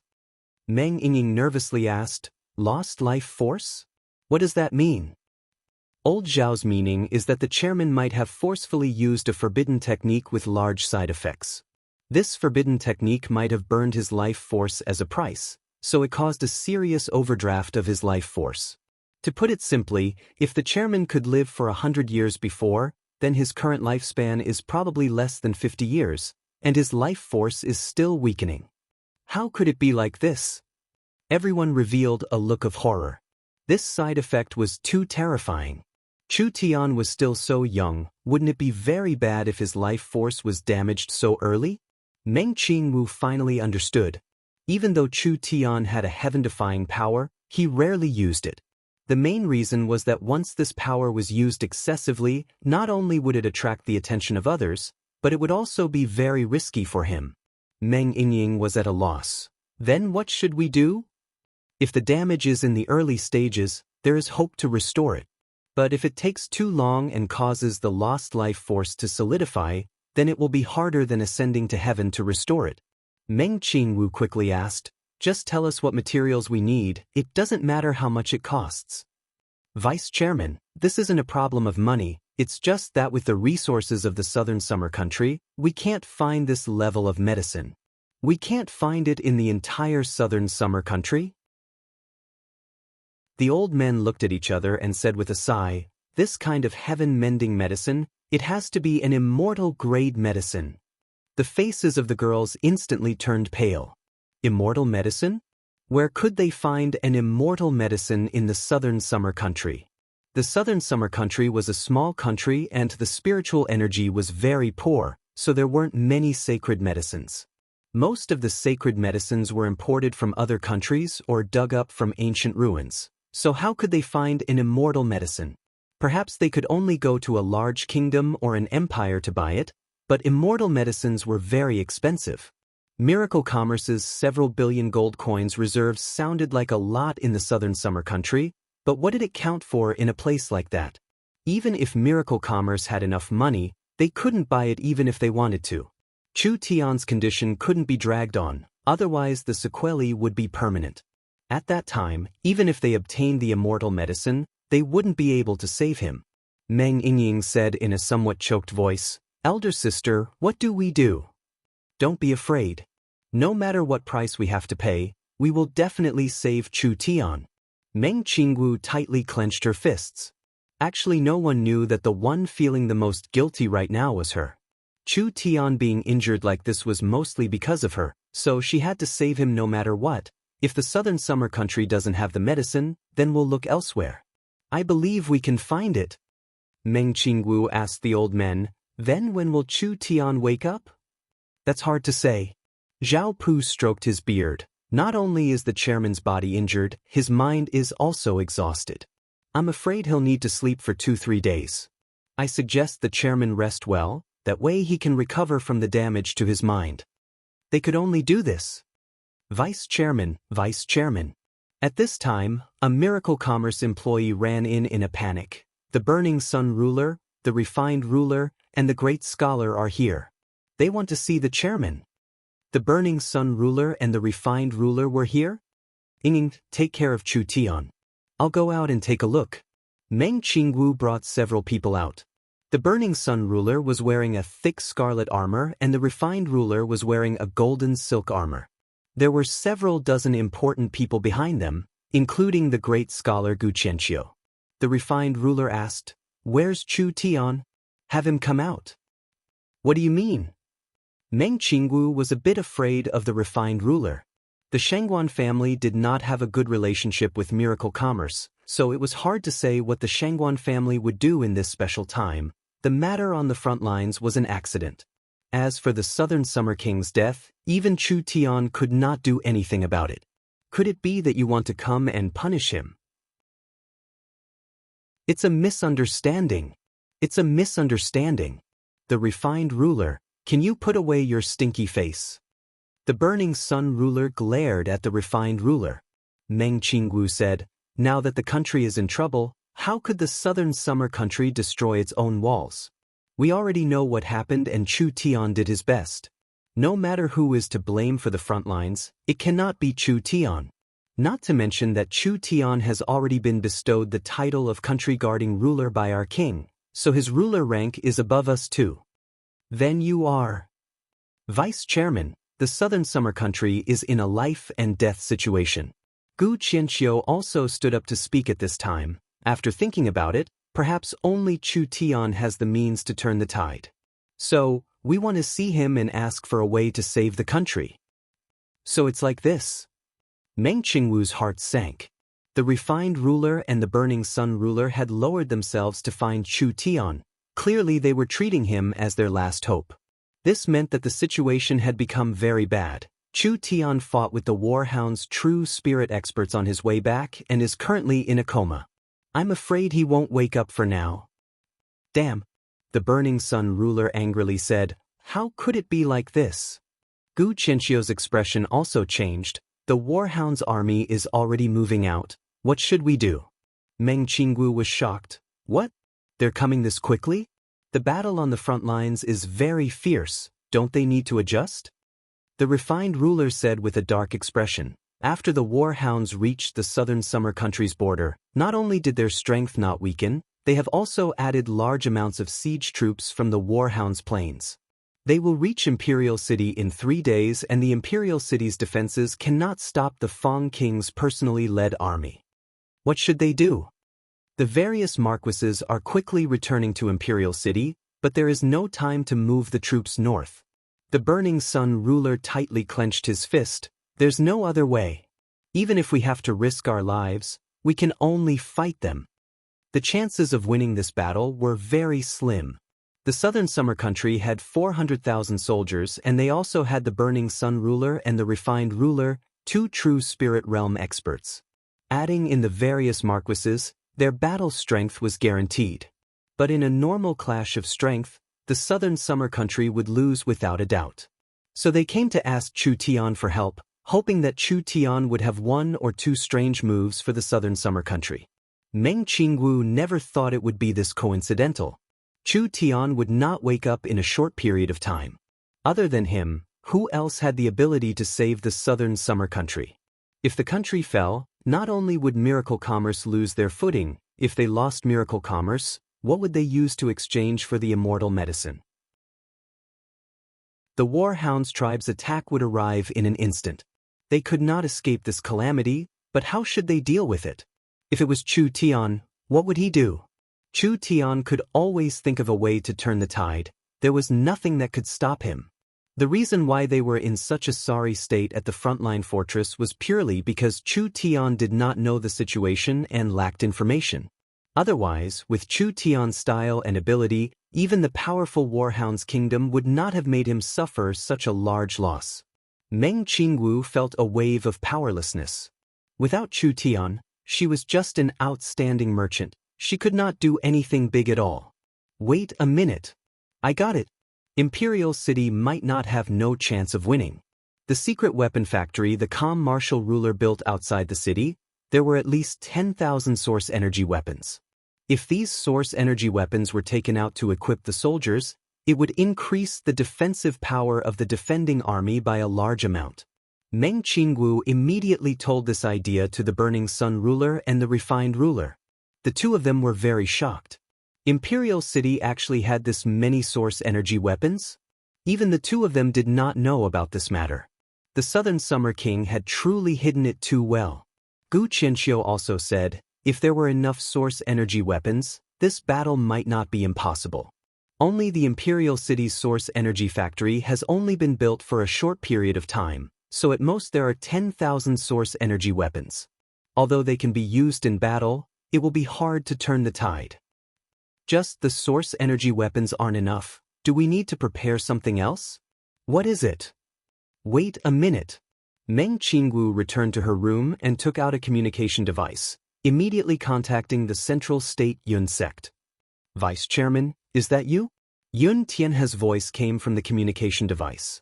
I heard that something big has happened in the Imperial region. The Divine Wind Marquis left Central State 2 nights ago. What is the situation over there? Time is pressing, it's not the time to talk about this. Meng Qingwu did not want to explain in detail. Has the Yun sect made any progress on this source energy bomb? It's done, but it hasn't reached the chairman's requirements yet. Meng Qingwu felt a glimmer of hope. Use the image transferring mirror to send the relevant technology over. This technology is related to the fate of Imperial City. You have to be fast. Alright. Yun Tianhe understood Imperial City's current situation. I'll immediately send it over. Wait, I haven't finished. What else do you have to say? Immediately contact the giant shark gang's boss Yu and have the fleet head north to Tsang State. If something happens to Imperial City, they can help us retreat to the south. Even if the worst happens and we can't escape Imperial City, they can at least help the calm martial ruler and protect the last elite army of the southern summer country. Yun Tianhe was very shocked. Could the situation in Imperial City have worsened to this degree? Meng Qingwu was not as impulsive as Chu Tian. She was very cautious in everything she did, so she had prepared an escape route ahead of time. If Imperial City couldn't be defended, Miracle Commerce's only chance of survival would be on the water route. The warhounds lived on the prairies and were mainly ground cavalry. If they could retreat to the water route, it would not be easy for them to chase them. That's right, there's one more thing. Meng Qingwu would not forget the most important thing. Activate all of Miracle Commerce's radio stations and send a message to the entire country. What do you need? Yun Tianhe calmed himself down. I ask Vice Chairman to tell me. We need a level 2 immortal herb, that can recover innate vitality. What? An immortal herb? How can we buy this thing in the southern summer country? Even if Miracle Commerce has it, what can we use to buy it? I know it is very difficult, but it is related to Chu Tian's life and death. Even if there is a trace of hope, we still have to try. Could it be that the chairman? Yun Tianhe's voice was a bit trembling before he said in a hoarse voice, Relax, this old man will do his best. Miracle Commerce's life and death is in your hands. Chapter 674. On the day of Imperial City's fall, there was a sudden storm. This bad weather made it harder to chase after them, but it was heaven's blessing for the southern summer country. The giant shark gang's warship passed through Tsang State and smoothly entered the Four States Lake. After arriving at the Four States Lake, they no longer had to worry about the warhounds pursuing them. Cuckoo. Chu Tian was wearing a coat as he sat on the warship. There was an electric lamp in front of him as he drew one blueprint after another. His body had clearly not recovered and there was no blood on his face, looking very weak. Chu Tian understood his injuries better than anyone else. To kill the true spirit realm expert Malim, he had paid a large price, but it didn't matter. As long as he didn't die, Chu Tian had many methods to save him.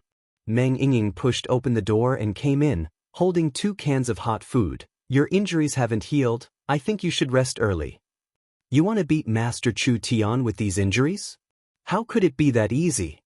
Chu Tian gave a laugh, looking like he was very relaxed. He looked out the window at the pitch-black lake and had a ruffian look on his face. Father has never been chased by anyone before and I was actually chased away by these lowly spirit beasts. What kind of bullshit Fong King is this? Just wait and see, I'll take this back no matter what. This was the Chu Tian Yingying knew.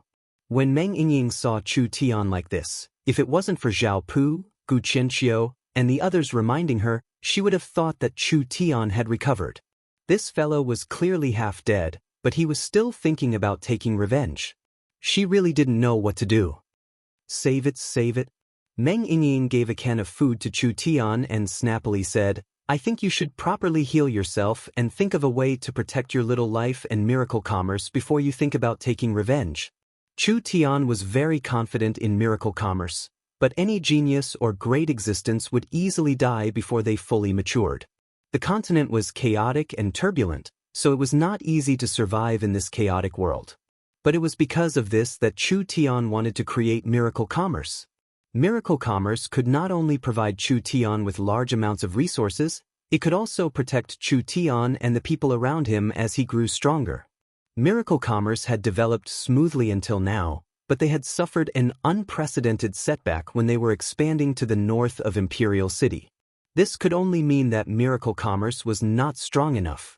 However, Chu Tian secretly swore that he would not let something like this happen again. After the Imperial City battle, the southern summer country had been mostly destroyed.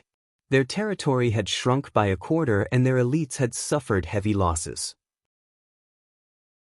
The armies of the 6 southern states added together could not compare to an imperial region. So, after the war hounds conquered the north, they would continue to invade the southern summer country. The crisis had not been resolved and the situation was still very serious. But Meng Yingying still had confidence in Chu Tian.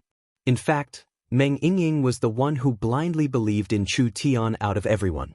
The attack on the front lines was too sudden and Chu Tian did not have time to react.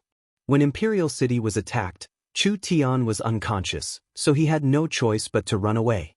The situation was different now. Central State was Miracle Commerce's birthplace and Chu Tian had enough time to prepare.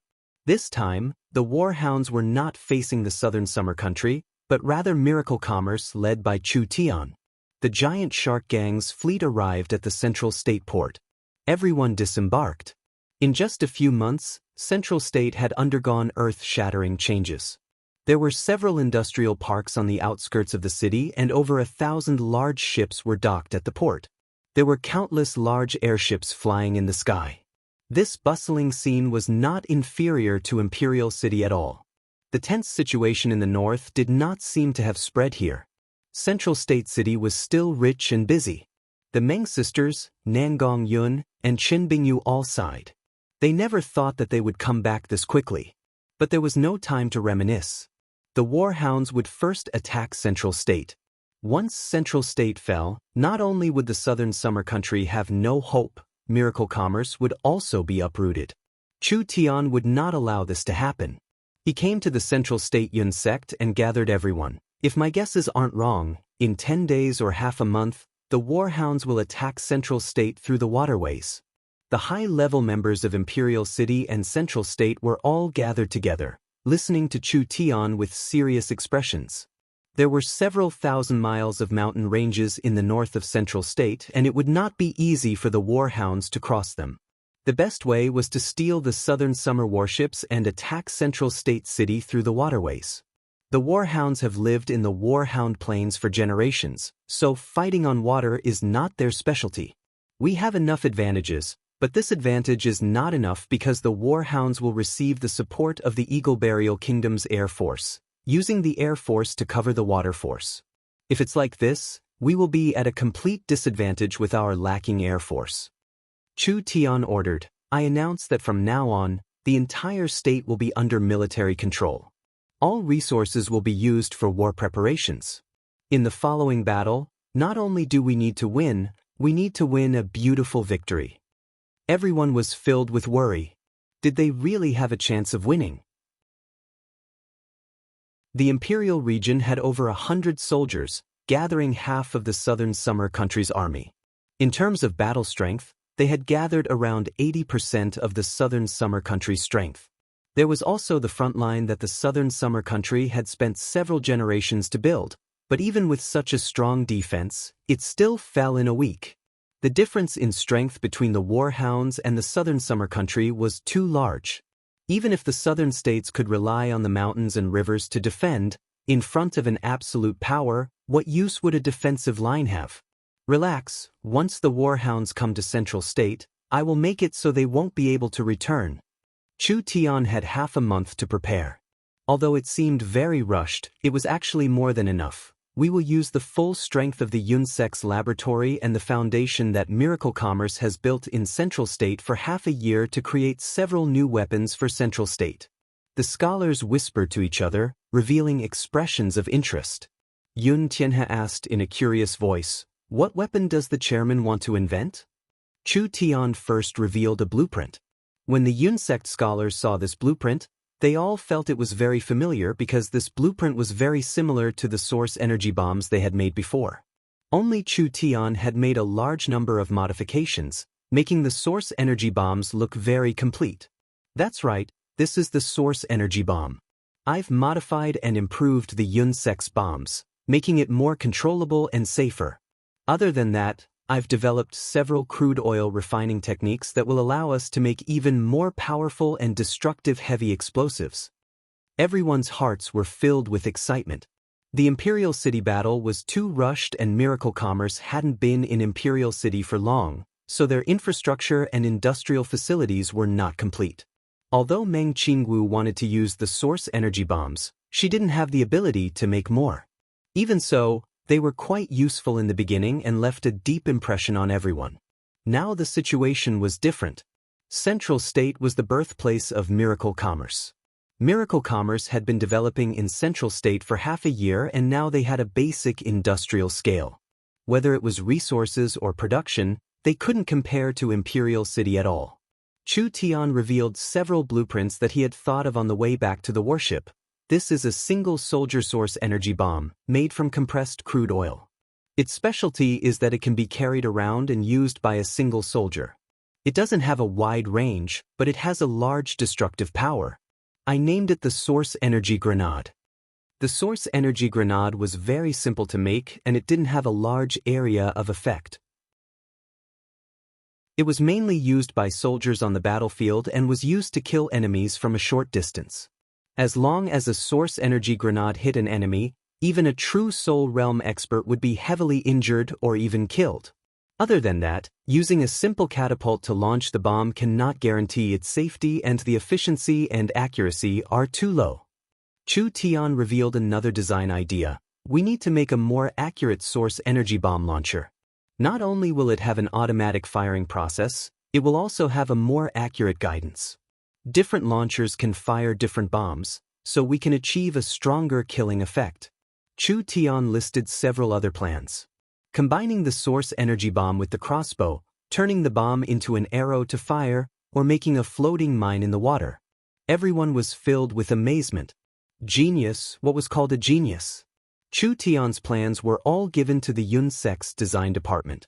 As for how much they could complete, it all depended on luck. Chu Tian was only responsible for improving the bomb design. As for whether it could be used in a weapon, that would depend on Miracle Commerce's current research ability. As for the source energy bomb, I've finished introducing it. Chu Tian then changed the topic. The source energy bomb's destructive power is very strong, but with our current technology, the source energy bomb we can make can only threaten awakened soul realm cultivators. It is a limited threat to true spirit realm cultivators. Other than that, the range and other aspects are lacking, so we need to design a stronger and more powerful weapon to deal with true spirit realm cultivators. Actually, the effect of the source energy bomb was already very shocking.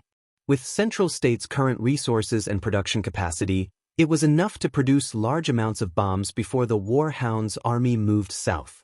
This could change the battle situation. Could it be that Chu Tian had an even more powerful weapon? Chu Tian took out a giant blueprint and everyone was stunned. This blueprint looked like a source energy pistol, but it was much larger. Just the barrel was over 4 meters long and the structure was incomparably complex. There were at least 4 magazines designed to supply energy.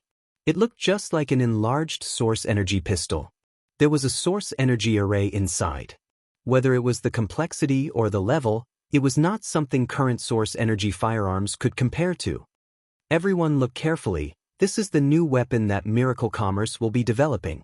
Chu Tian pointed at the blueprint and introduced it. As you can see, this weapon is several dozen times larger than the source energy firearms. I'll name it the Source Energy Cannon. The might of a source energy cannon is around 200 times that of a source energy pistol. 200 times the power? What kind of concept was that? Even with the protective spirit energy of a true spirit expert, it would be hard for them to take a few shots without being injured. This time, it wasn't just the Yun sect scholars, even the laymen who didn't understand were shocked. Once this weapon appeared, it would be a super terrifying killing weapon. A single shot would be able to pierce through the enemy's battleship and even a true spirit expert would find it hard to block this kind of attack. Chapter 675. Meng Qingwu gave the source energy bomb blueprints from Central State to Gu Qianqiu. With this kind of strong destructive power weapon, perhaps it would be able to deal a heavy blow to the warhounds, allowing them to turn the situation around. For now, we can only do this. Use the source energy guns. Make the source energy bombs. The source energy weapons had always been top secret, and the Burning Sun ruler and the refined ruler knew very little about them. Of course, with their statuses, it was impossible for them to completely hide it. At the very least, the two of them had investigated Chu Tian and knew that Chu Tian had a weapon factory in Central State. They just didn't know the specifics of the source energy weapons. Now that the Southern Summer King was dead and the calm martial ruler couldn't return, the Southern Summer Country was in danger of being destroyed. All the resources and strength they had to be used at this time. So with Gu Qianqiu's strong support, the two rulers decided to bypass the king's ban and forcefully open the source energy weapon factory. Meng Qingwu personally checked the source energy weapon factory's inventory. There were around 14,000 source energy pistols, 2,000 source energy submachine guns, 50,000 magazines for the pistols, and 10,000 magazines for the source energy submachine guns. The energy magazines were all shipped from Central State and were not made in the Imperial region, so there weren't many of them. It was already too late to ship them. These magazines should be able to last for a while. The source energy pistols could kill early awakened soul cultivators or low-level 2 demon beasts, but they were slow and their range couldn't compare to bows and arrows, so they could only be used in close combat. The refined ruler suggested, there aren't many source energy weapons, so it's impossible to fully equip them. We can only use them to deal with them.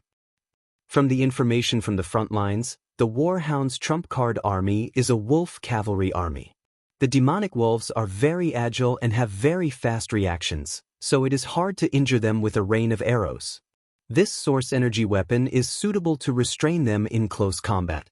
The Burning Sun ruler suggested, the Nangong family's Wild Flame Army is one of the best heavy-armored infantry in the Southern Summer Country. They are stronger than the Southern State barbarians and can block the charge of the demonic wolf cavalry. If they are equipped with source energy pistols, they can form a strong resistance. That's reasonable.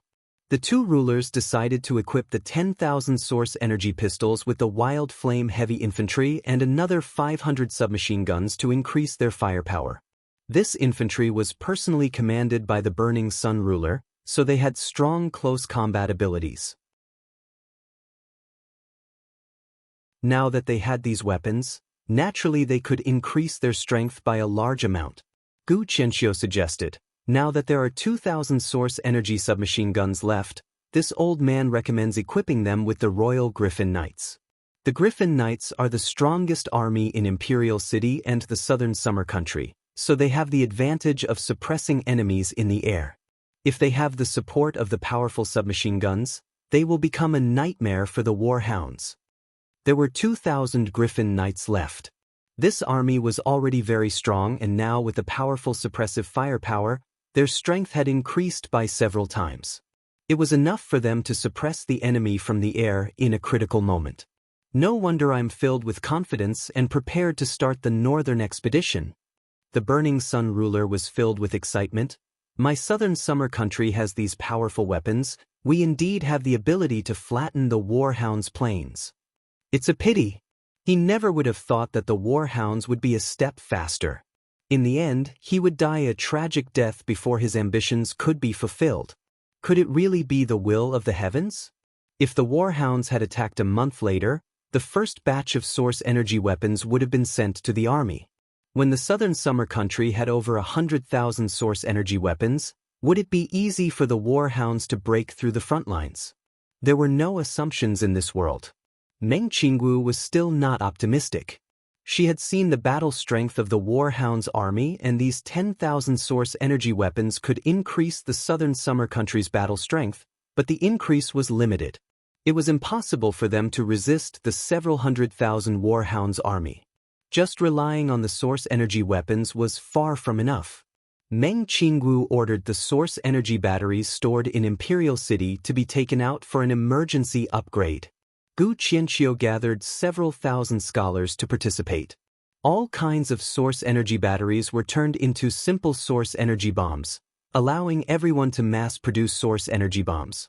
The Burning Sun ruler and the Refined ruler were also urgently deploying troops and preparing talismans. They prepared talismans, medicines, arrows, war machines, and etc. The several million people in Imperial City were mobilized. When the nest is overturned, there are no intact eggs. No matter what kind of conflicts the families had, they were all united to fight against the enemy at this moment. Large amounts of source energy bombs were made before long. These bombs are very unstable, so you have to be very careful when using them. Otherwise, you might injure yourself and it might lead to an unimaginable danger. Meng Qingwu directed the scholars to prepare the bombs. Our bombs are very limited, so we have to make sure we can use them on the battlefield. It's best if we can give them a surprise attack. While Meng Qingwu was busy preparing, a piece of good news came. Other than Song State's Blue Cloud Marquis, the other 7 Southern Summer Marquises had gathered in Imperial City, including the Divine Wind Marquis, the Golden Arrow Marquis, the Western Marquis, and the others. These Marquises had come in a hurry, only bringing their personal guards. There were only around 3,000 people, but these 3,000 people were all very strong. After Meng Qingwu learned of the situation, she immediately went to the royal palace to see them. When the Western Marquis saw Meng Qingwu appear, his face turned dark and filled with shame. He would never forget the humiliation Miracle Commerce had given him in his life. Although he did not see Chu Tian, seeing Meng Qingwu was enough to make his teeth itch.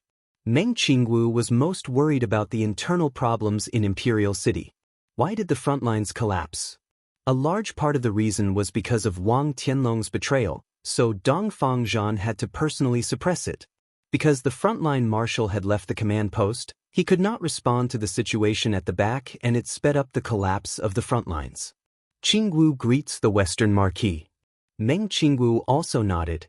Chu Tian has offended the Western Marquis, so after this matter is over, Qingwu will personally come to apologize. But with the enemy in front of us, I ask the Western Marquis to cooperate. Shangguan Hong, you are still a second-class marquis that the Southern Summer King gave you. The Refined ruler reprimanded him with a look of dissatisfaction. With the country in danger, personal grudges are not worth mentioning. This ruler does not want the Shangguan family to bear the crime of destroying the country.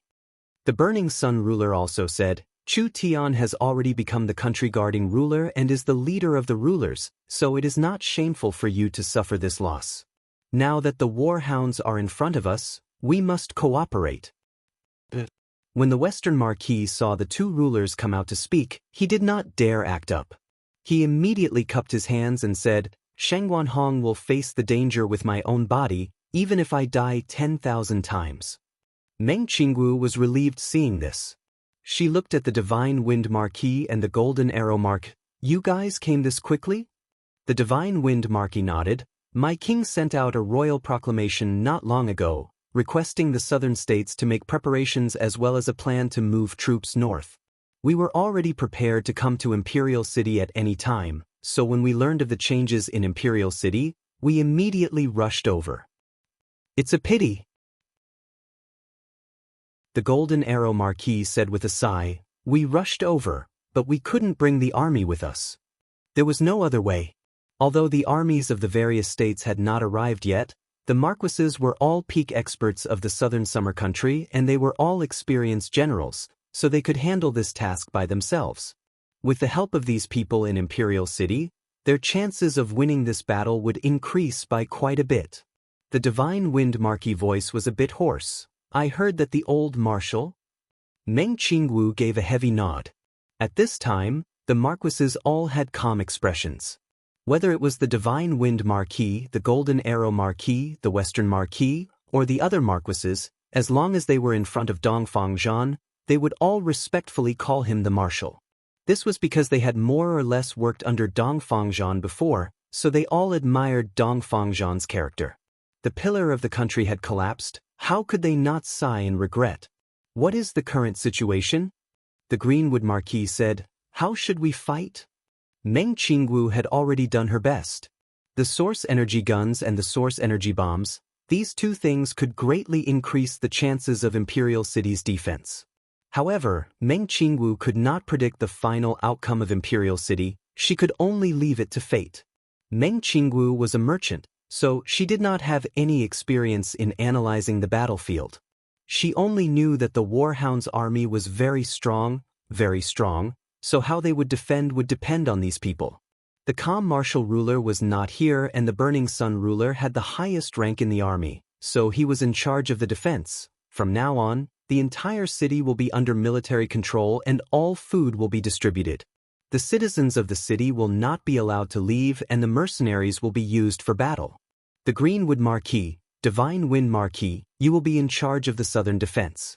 The Golden Arrow Marquis, Western Peace Marquis, you will be in charge of the eastern side. The Western Marquis, Far East Marquis, I'll leave the western side to you. The Refined Ruler and I will be in charge of the northern side. The military deployment will be as follows. The southern summer Imperial City was nervously deploying and the Warhounds were quickly reorganizing themselves, increasing their pace.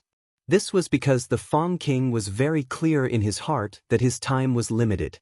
The calm martial ruler's 200,000 cavalry and the Marquis of Green Cloud's 200,000 cavalry, once they left the Tsang State Plains, once these 400,000 highly mobile troops returned to the Imperial region, the Warhounds would fall into a difficult situation. This was a battle of speed. The Fong King had to capture Imperial City before the calm martial ruler returned. Once they captured Imperial City, the southern summer country would not have the strength to reverse the situation. Finally, the Warhounds' army appeared to the north of the southern summer Imperial City. The vast Warhounds' army far surpassed their imaginations and the Imperial City garrison couldn't help swallowing a mouthful of saliva. The flags were like waves in the sea and there were at least 700,000–800,000 of them, which was no different from when they attacked the front lines. This was strange. It was impossible for an army to increase in numbers as they fought.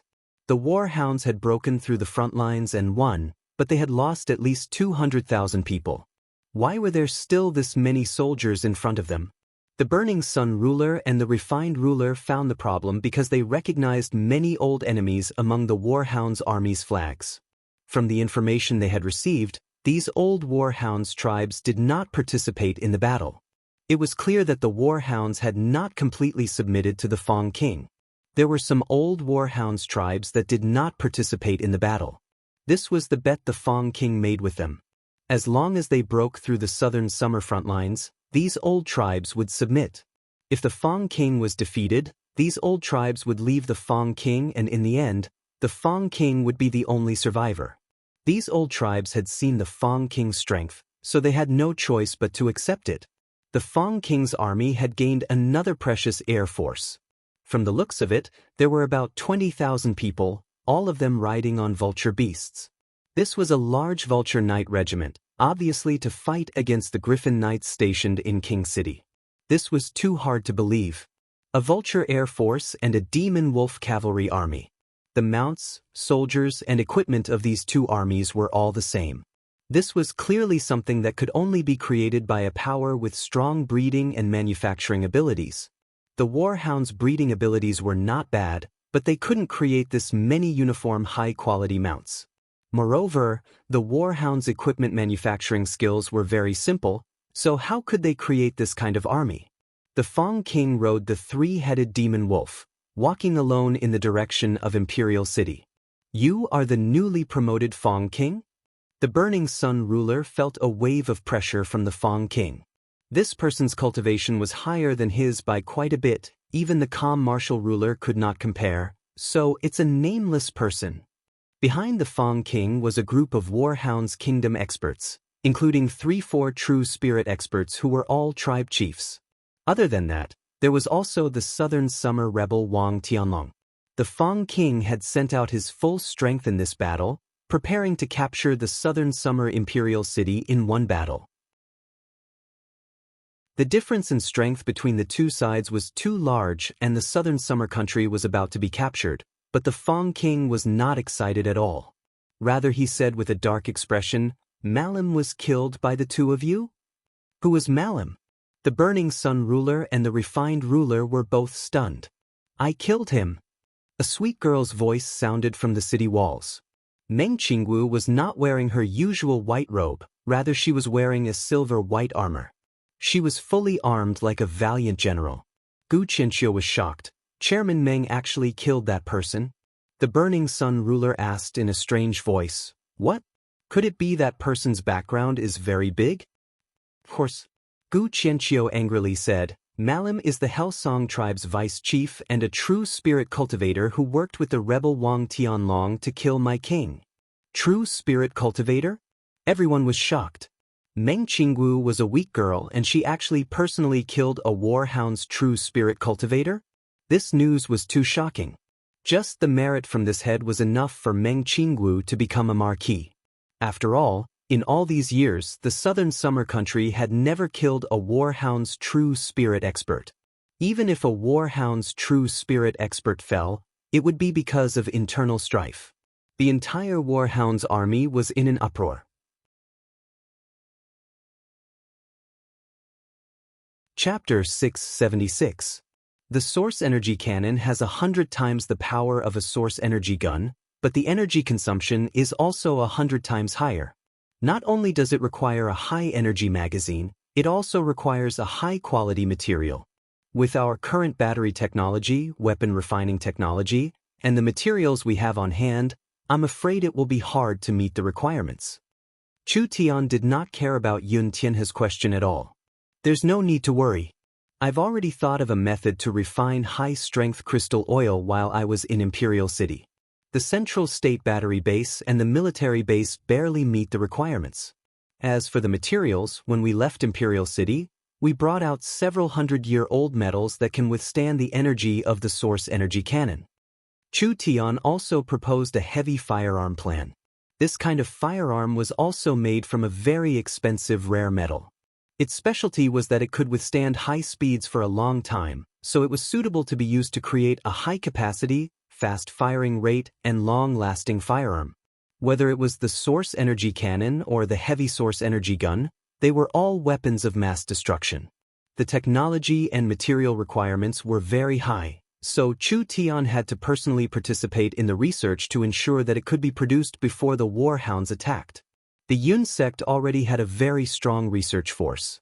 Now that the Imperial City Yun sect and the Central State Yun sect had merged, their strength naturally increased by several times. Several hundred top scholars worked day and night, several dozen experiments were conducted at the same time, and several thousand people from the Yun sect participated. After many experiments and calculations, it only took a few days for the results to appear. Several dozen airships went back and forth between Central State and South Sky City, transporting large amounts of refined crystal oil from the oil fields. Miracle Commerce's 5 crystal oil warehouses in the main city were filled to the brim. After they had enough materials, the several factories began to operate at the same time.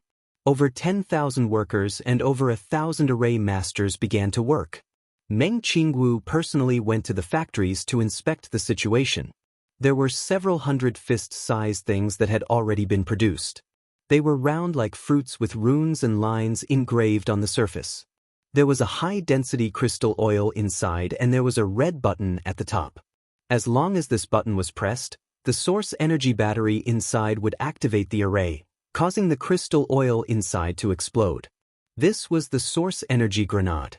The structure was not complicated and it was easy to produce because it was small.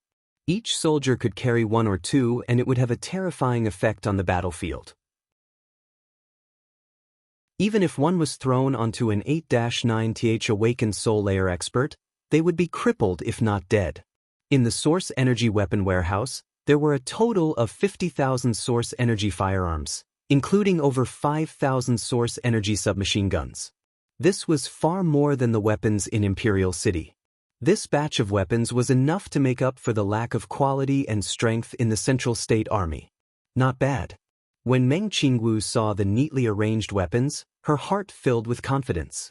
At this time, the giant shark gang reported another piece of good news to Meng Qingwu. After the warhounds Fong King captured Imperial City, he wanted to attack the calm martial ruler's army, but the calm martial ruler ambushed the 3 northern ports and took away all the warships. Even if he didn't take away the ships, the docks were all burned down. Now the calm martial ruler is leading the remaining 300,000 Southern Summer Cavalry to meet us from the north. The Central State Army was small and weak, so the calm martial ruler had come at the right time. The calm martial ruler had the highest status of the 3 rulers. He was a person that could support half of the Southern Summer Country. Not to mention he had brought a large group of elites to Central State. The calm martial ruler had not only taken all the ships, he had also burned down the ports. This was without a doubt delaying the Warhounds' attack, giving Chu Tian a chance in Central State. Immediately prepare to welcome them.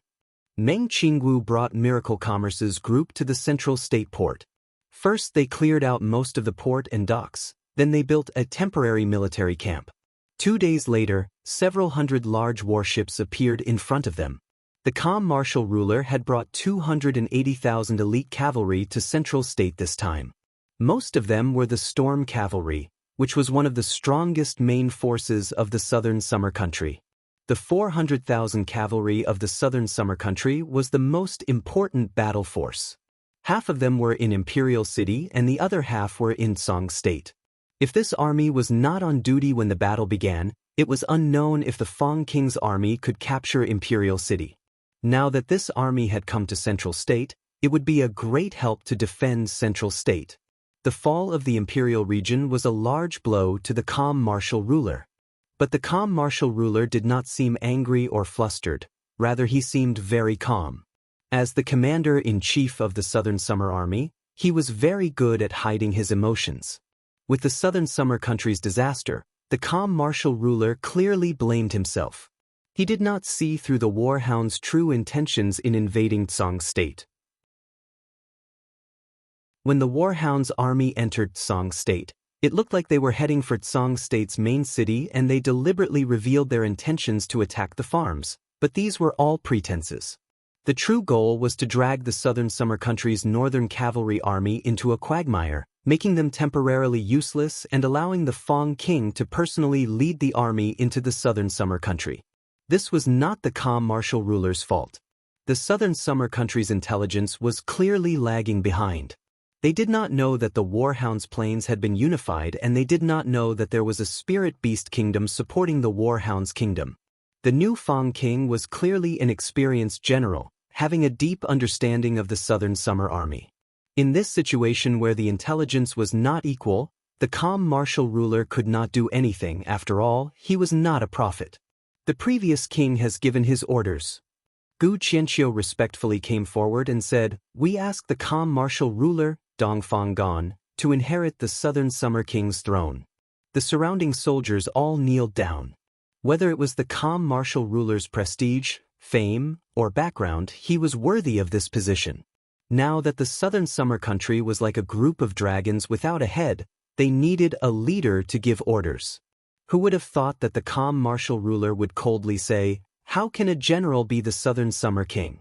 This ruler will not accept the throne. Letting Dongfang Haoren inherit it is the proper way." If this was said by someone else, people would think it was fake, but the calm martial ruler's character was known by the entire country.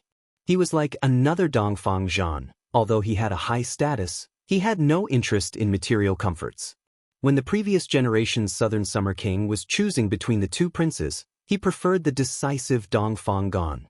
Who would have thought that when Dongfang Gan learned that his royal father wanted to pass the throne to him, he would lead his troops to fight the Warhounds without a single word. Dongfang Gan's actions were telling the previous king that his ambitions were on the battlefield and not in the palace. The previous king could only helplessly pass the throne to Dongfang Hao. Dongfang Hao had great ambitions but no talent, so he was not a virtuous king, but he was very tactful and shrewd.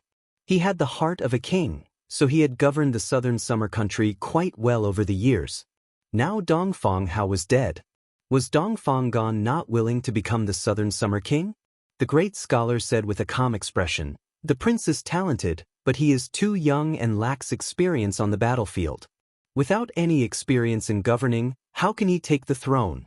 The Southern Summer Country is in a special period. I ask the calm martial ruler to not decline."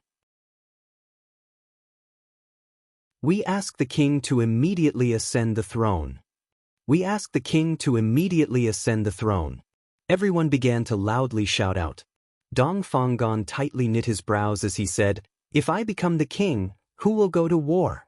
The Southern Summer King does not need a king, but rather a general that can sweep through the war hounds. The calm martial ruler's words are wrong. Meng Qingwu said, "The entire country's war is related to the fate of the country. With the king personally leading the army, it will raise the morale of the army. As long as we can pass this calamity, we won't need to worry about counterattacking in the future." Prince Dongfang is not even 30 years old and can already break through to the peak 9th awakened soul layer. It would be better for him to grow with the country guarding ruler, becoming a country protecting pillar that is not inferior to the calm martial ruler. On the other hand, if the prince ascends the throne early, not only will his strength not convince the people, it will also delay the prince's growth. How could the calm martial ruler bear this? The calm martial ruler will have two benefits if you ascend the throne, but the calm martial ruler will have two mistakes if you don't. Please reconsider. Gu Qianxiu praised Meng Qingwu. She really was worthy of being the beautiful and intelligent vice-chairman of Miracle Commerce. These kind of reasonable words were much more useful than these people. The calm martial ruler gave a sigh and finally agreed. Under the escort of the army, Dong Fanggan finally carried out the simple coronation ceremony in Central State. From now on, Central State City would be the imperial city. After Dong Fanggan ascended the throne, he immediately issued several royal proclamations. First, Dongfang Haoran was given the title of calm martial ruler, inheriting the title left behind by the Southern Summer King Dongfanggan. Of course, it was only in name. Dongfang Haoran did not have much experience on the battlefield and his strength was not strong enough, so he could not control the Southern Summer country's army. The current military power was still in Dongfanggan's hands. Second, the country guarding ruler Chu Tian was given the title of Profound Marquis, being a first-class marquis of the Southern Summer country. He had the qualifications to mobilize the regular armies of the 6 states and also manage the 6 marquises. The marquises of the various counties had to be led by the country guarding ruler. Third, Meng Qingwu killed the Helsong tribe's vice-chief Malim and was given the title of Marquis of the Southern Summer country. She was given the title of Cloud Dream Marquis, becoming the Marquis of Southern State.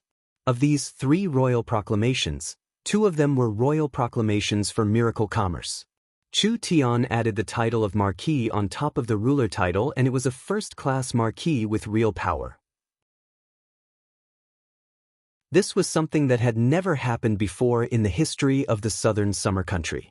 Other than Chu Tian, Meng Qingwu was also given the title of Marquis, becoming the Southern State Army where the Western Marquis was stationed. This was the first female Marquis in the Southern Summer country in several hundred years. Regarding this, no one had any objections. The 3 great clans could not recover from the imperial city and the other large clans had either escaped, died, or returned to the war hounds, so how could they care about this?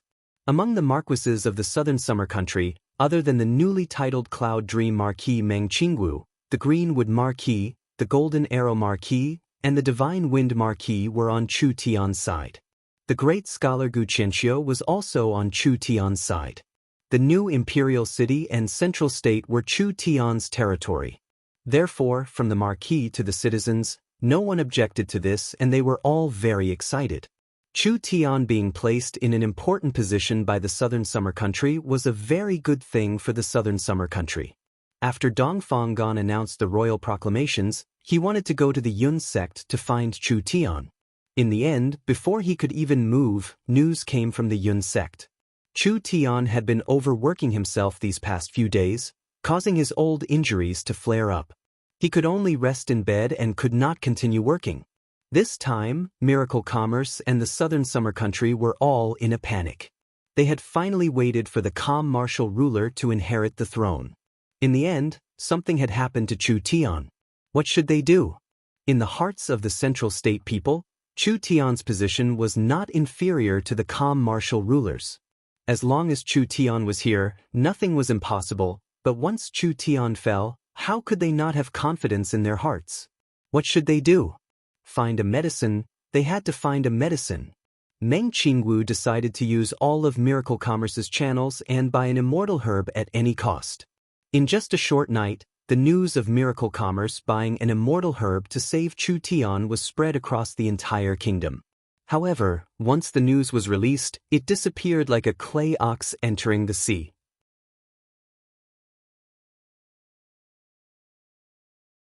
Chapter 677. The Nether Flame Blade Malam, the Hellsong tribe's vice chief, had actually died to a weak-awakened soul realm girl? This news was just too explosive. The various Warhounds tribes were all discussing this. "You're insulting my tribe's warriors." The Fong King angrily roared, "How could you kill him? Don't tell me you don't recognize this storage bag." Meng Qingwu did not waste words as she took out a storage bag from the Fong King. Then she took out a long black blade from the storage bag. The long blade was wrapped in cloth. Because this blade was a top-grade soul-contracting weapon, Meng Qingwu could not gain its approval, so she could not use it. "Even if you don't recognize this storage bag, I think you're not unfamiliar with this blade." Nether Flame Blade? Malam really died to her hands? Several Warhounds Plains tribe leaders were whispering to each other, with strange expressions on their faces. No one sympathized with Malam's death, rather most of them revealed looks of disdain. The Fong King was unable to restrain his anger. Malam was his little brother and was the Fong King's most trusted and capable subordinate. If Malam was killed by a strong enemy, it would be a fitting ending for a brave warrior. But Malam had actually died to this weak girl's hands. This was not just an insult to Malam, it was also an insult to their Hellsong tribe. The purple-gold thunder god drum was suddenly raised. Thunder! The Fong King exploded with a roar as he released a bolt of lightning that exploded in the sky. It pierced through the clouds and shot at Meng Qingwu on the city wall. She could still release such a strong attack from this far away? The Fong King's strength was truly terrifying, which shocked the southern summer soldiers. The refined ruler gave a cold laugh and a golden pen came out of his sleeve. He drew a circle in the air and the lightning was instantly locked in. With a wave of the golden pen, the energy was sent back, shooting at the Fong King like a beam of light. The Fong King used the golden drum to block it, but it was completely absorbed. The Fong King softly asked, "You are the Southern Summer refined ruler?" "It is this ruler. The chaos of the Warhounds for many years was all caused by you in secret. The Southern Summer country being able to live until today is all thanks to you. It's a pity that your recent movements were not grasped by this ruler, otherwise how could you have fallen to this state? This ruler is clear on the Warhounds Plains situation. It is impossible for them to launch this kind of attack. You are not some unknown person, so where did you come from?" The Burning Sun ruler coldly said, "Why are you wasting words with him? Since these Warhounds bastards have come, we'll let them see the Southern Summer country's strength." "Burning Sun ruler, refined ruler, I suggest you surrender." The Fong King did not say anything before Wang Tianlong slowly walked out. "Could it be that you still naively think that the Southern Summer country is only facing the Warhounds' kingdom? Completely wrong. You don't know what happened at all. You can't win this battle." The Southern Summer people had already suspected the Fong King's origin. This was because the Hellsong tribe was a new tribe that had appeared in the Warhounds Plains in the last 10 years, so they were fundamentally different from the other Warhounds tribes. A tribe that was established in such a short period of time, it was impossible for them to establish a mature and complete army. 100,000 demon wolf cavalry and 20,000 vulture cavalry, where did they come from? There was only one possibility. The Hellsong tribe was just a representative and they represented a foreign power.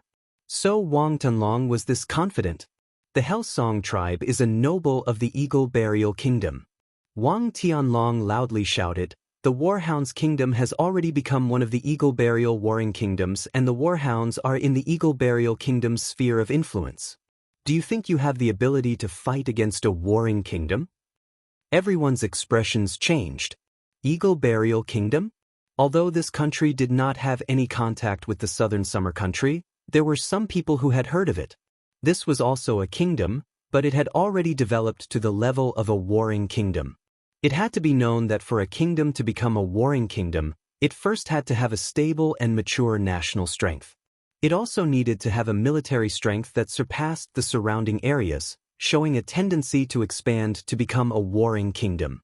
A warring kingdom was also a kingdom, and its strength far surpassed a normal kingdom, even surpassing a normal large kingdom. In the future, it had the potential to become an empire. Didn't the heavenly demon cult create a heavenly demon warring kingdom in the past? Everyone was clear on how strong the heavenly demon cult was at their peak. Each branch of the 10 great inheritances had several true spirit realm experts guarding them. The small southern summer country's national strength compared to a warring kingdom did not have any chance of winning. The Warhound's kingdom had already become a warring kingdom. This generation's Fong king was not born on the Warhound's plains, rather he was a king from the spirit beast warring kingdom, not an independent king. It was no wonder the Fong king could lead such a strong army. With the situation on the Warhound's plains, this army could not be built even after several decades. This was clearly an army provided by the spirit beast warring kingdom behind the Warhound's kingdom. It was because of this that the Fong king could sweep through everything, destroying the southern summer front line in a single night. Now you understand, you have no chance of winning. Wang Tianlong said with a cold smile, not to mention that you can't win today, so what if you are lucky enough not to be destroyed? In just a few days, the warring kingdom will send several times the number of soldiers. What use is there in defending? How long can you defend for? You traitor! Shut up! A wise man submits to circumstances. The Fong king has ruled over the plains and has now become the Fong king. Wang Tianlong was not moved at all. The destruction of the southern summer country is a fact. Only surrendering to the Warhounds can save the 200 million citizens of the southern summer country from the flames of war. The southern summer country is still the southern summer country. It is nothing more than becoming a subsidiary of the Warhounds kingdom, becoming a small piece of the Eagle Burial Kingdom's territory. Humans can still live their own lives and receive the protection of a strong warring kingdom, so why not? Don't be stubborn, there is no other way other than surrendering. Let the southern summer country become the slave puppets of the spirit beasts? Let the southern summer country pay tribute to the Warhounds? Let the southern summer country pay tribute to the Warhounds? Could it be you want the southern summer country to die and be destroyed? Wang Tianlong loudly shouted, the lives of the millions of innocent citizens in Imperial City are in your hands. If you dare resist the Warhounds cavalry today, the day the city is broken will be the day you slaughter the entire city. You better think this through. The defenders were a bit shaken. The strength of a warring kingdom was too terrifying. The small southern summer country couldn't even fight the Warhounds. Even if the Warhounds agreed, they would only be a large kingdom and a very unstable kingdom. How could they compare to a warring kingdom? Now that the Warhounds' plains had the help of the Eagle Burial Kingdom, they had re-established the Warhounds' kingdom. With a warring kingdom suppressing them, the Warhounds would have fewer internal conflicts in the future. The Warhounds' kingdom had become a vassal state of the Eagle Burial Kingdom, so what qualifications and confidence did the southern summer country have to refuse becoming a vassal state? There were 3 kinds of countries on the continent. The first was an independent country. This was a country with complete sovereignty, diplomatic rights, and exclusive resources. It was not controlled by any outside powers and did not need to pay taxes. The second was a vassal state. A vassal state was not necessarily a kingdom, it could also be a marquis state or a sovereign state. This referred to nobles who were given a title and were given their own territory. The current Fong king was clearly a king of the Eagle Burial Kingdom, so he was given the title of King of the Warhounds Kingdom. Although the Marquis had a high degree of autonomy in their territory, the highest commander of the Warhounds army was still the king. Every year they mined resources from the treasury, they had to pay a certain amount of taxes to the alliance. The third was a vassal state. A vassal state was different from the previous 2. It was a country that was defeated or faced with a stronger country that surrendered. This kind of vassal state did not have any dignity and almost no sovereignty. Not only did they have to pay tribute, they had to be subservient and could not have their own army. The meaning of a vassal state was to work hard, growing food for the main country, cultivating resources, raising demon beasts, and etc. They were not allowed to keep the treasury and had to take it all out to pay tribute.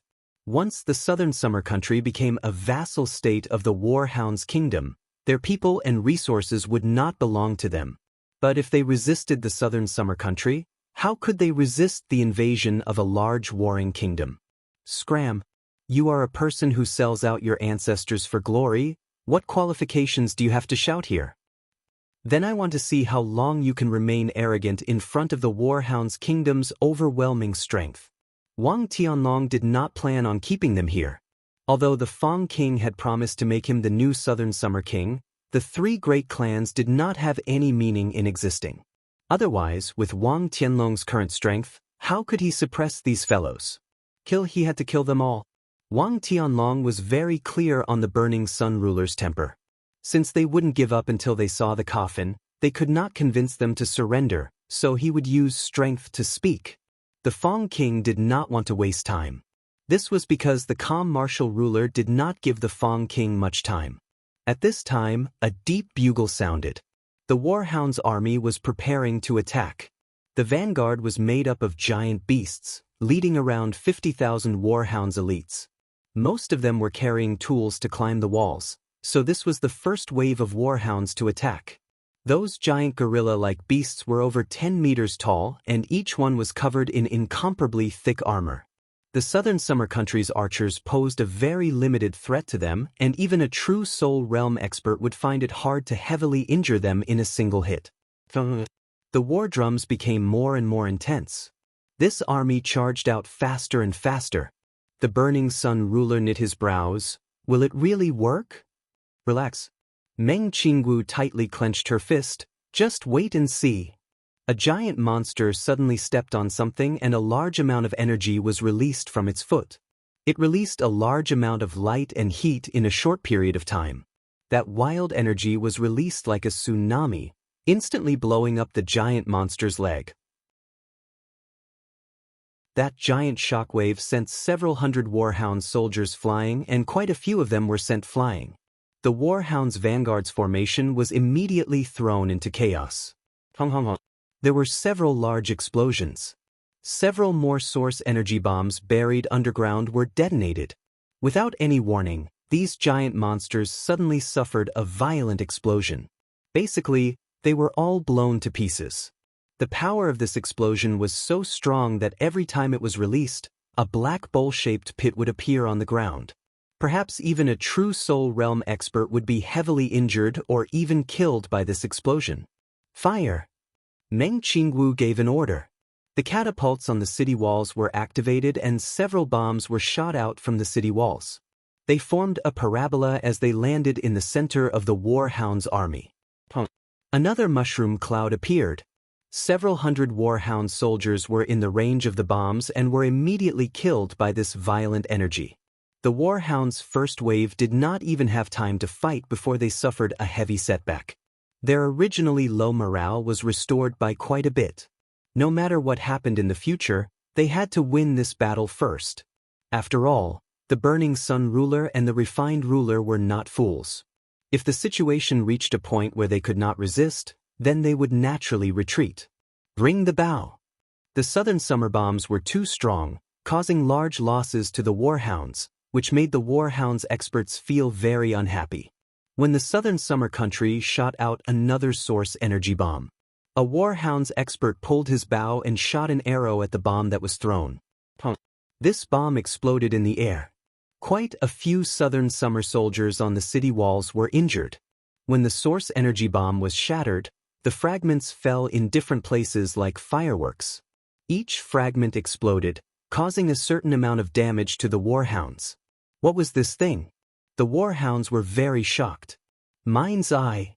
Wang Tianlong used his divine sense to observe the ground in front of him and was surprised to find that there were many high-energy objects buried in the ground in front of Imperial City. It was these things that had sent the Warhounds' giant beasts flying. Humph! The Fang King had clearly noticed this as he coldly raised the golden drum. Shoot the arrows in front of you. The warhound's archers immediately shot out arrows and a large rain of arrows fell down. Those source energy bombs that did not explode in time were mostly detonated by the rain of arrows. Like this, the buried mines were completely useless.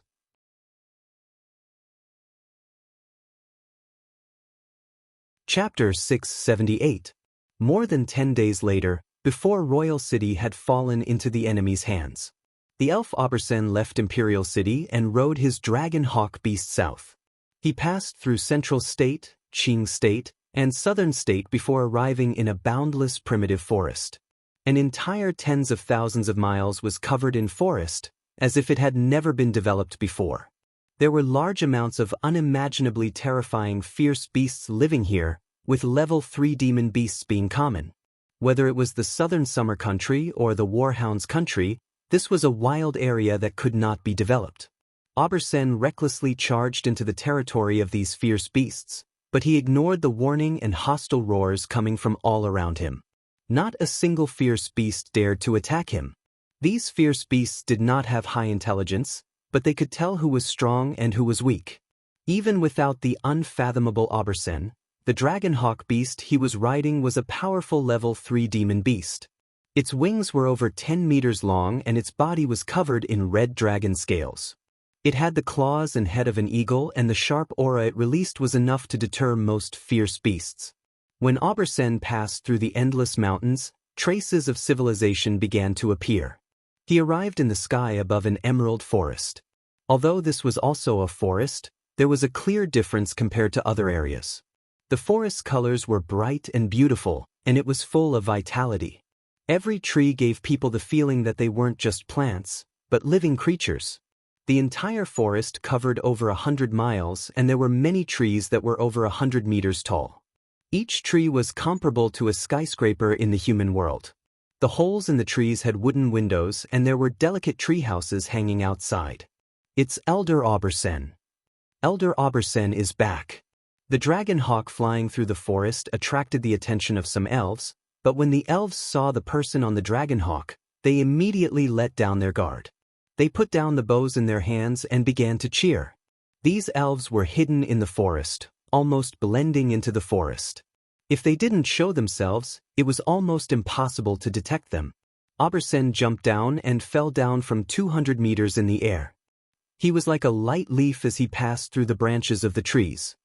He grabbed a vine and gently swung down, falling onto a carpet of grass. Elder Obersen, you're finally back. Has the tribe been fine recently? Have the northern ogres stopped? How are the southern lizardmen? Has that violent mountain giant awakened yet? Relax, everything is fine. Figures jumped out from the trees all around them. They were as beautiful as butterflies, quickly covering their bodies. The elves were not the same as humans. There was a large difference in the appearance of humans.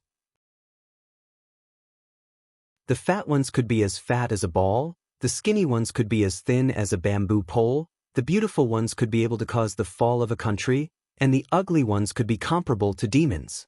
There was no such thing as being too fat, too thin, or too ugly among the elves. Almost every female elf would be a first-class beauty if they were placed among humans. It was because of this that the elves became one of the races that produced the most beautiful men and women on the continent. Obersen was a very popular person in the tribe because Obersen's status was very special.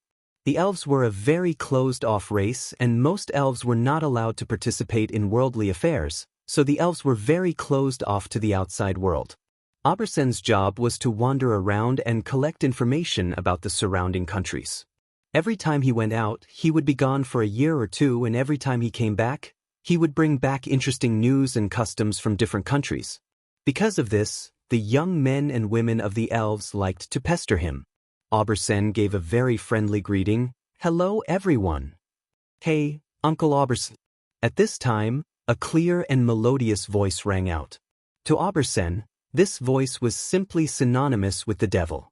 He felt a headache coming on, but he had no choice but to look up with a smile. Aya, isn't this little Princess Vivian? I haven't seen Vivian for a year, and you've become even more beautiful than before. Obersen had just looked up when he saw a pair of slender and beautiful legs. They were very white and slender, like they were carved from jade. It could be considered a perfect work of art, swinging back and forth on the swing. When this girl came, even with Aubersen's abilities, he didn't notice her at all. However, Aubersen was already used to this. This was a very beautiful elf girl. She had the appearance of a 12 to 13-year-old human. She was wearing a dress made of tree leaves, and her dark green hair was adorned with an exquisite crown of flowers. Her small and exquisite face was extremely beautiful, and she looked like a fairy from the forest. Even in the elven race, this elven girl was a 1 in 10,000 great beauty. Humph, I won't listen to you. Little Princess Vivian disappeared from the swing and instantly appeared on the ground. She was holding a bright red fruit in her hand, and with a kacha sound, she took a bite and juice splashed everywhere. Her sparkling eyes stared at Aubersen and she vaguely said, "Where is my present? You wouldn't have forgotten, right?" Aubersen quickly wiped his sweat. "Of course I wouldn't forget little Princess Vivian's arrangements. I believe that you will like it this time. Don't lie to me. You said the same thing last time, and the thing you brought back was some large warring kingdom's national treasure, a treasure left behind by an ancient divine race. In the end, I didn't like it at all. This time I passed by a small human country and found a very interesting thing.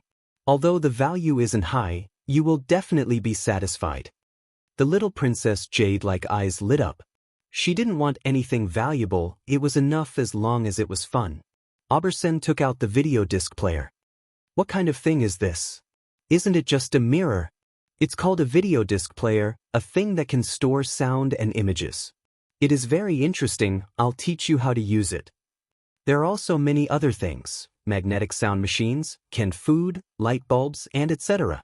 There will always be something you will like." Little Princess Vivian was a bit interested. "Then I'll take it back and try it out."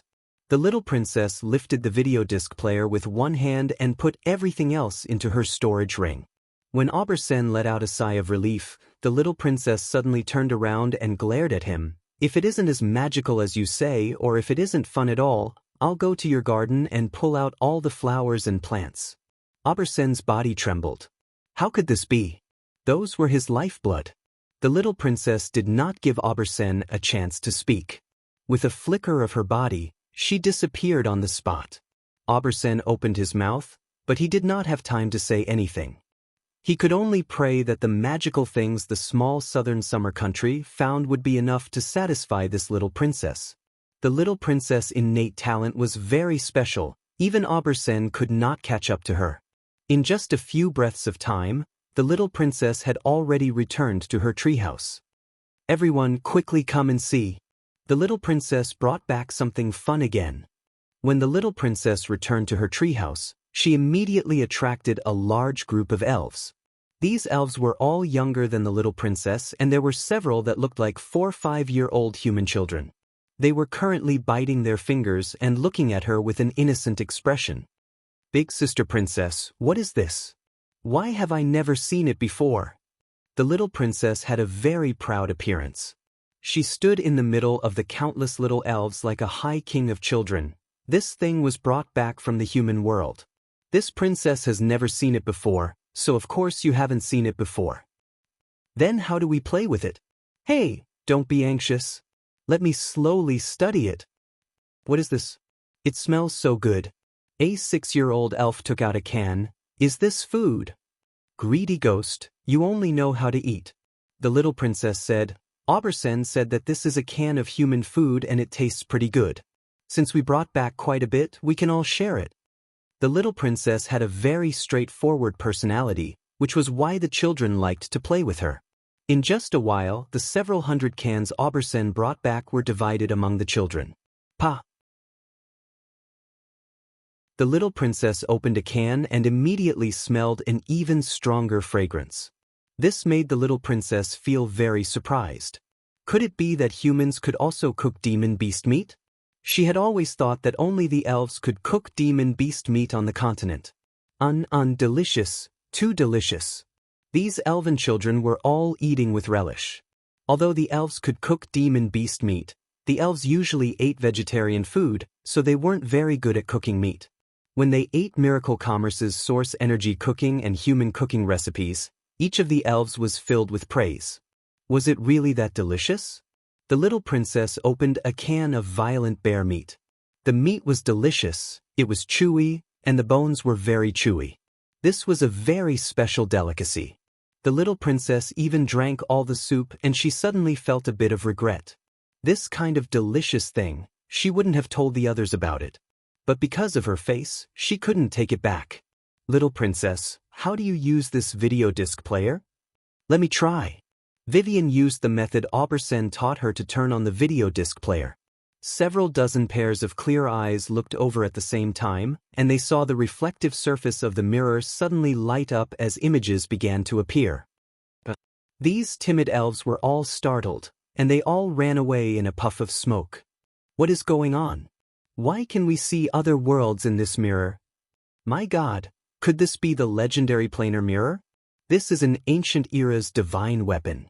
The little princess was also very surprised at first. She had never encountered this kind of situation before. However, the little princess could feel that the energy fluctuations from this item were very weak, so it couldn't be a divine weapon. So she raised her hand and said, "Don't panic, this thing isn't dangerous." Everyone was skeptical, but they couldn't resist their curiosity. Several dozen little heads slowly gathered around, and when they saw the image being played, they all had a shocked expression on their faces. It was like they didn't dare believe what they were seeing at all. Exclamations and screams filled the air. What? There's a picture. This thing can move. It's like it's connected to another world. What kind of technique is this? Some elves couldn't help but touch it with their hands. In the end, it was like touching a smooth and cold mirror, as if a layer of transparent glass had separated them from the other world. You guys are blocking me. Little Princess Vivian couldn't understand all this. She shouted loudly, "Don't be noisy, don't be noisy. There's a sound inside. If you guys are noisy, I won't be able to hear it. If you guys don't listen to me, I won't show it to you." All the elven children immediately became obedient. Everyone's eyes widened as they looked at the new monster in front of them, dumbfounded. You're tuning in to the Passion Pages YouTube channel. We're so grateful for your support, and don't forget to subscribe to join us on this incredible journey through captivating stories. Your generosity through donations truly makes a world of difference, as it's the primary source of revenue that allows me to expand and enhance this channel for you. Thank you from the bottom of my heart for being a part of this adventure.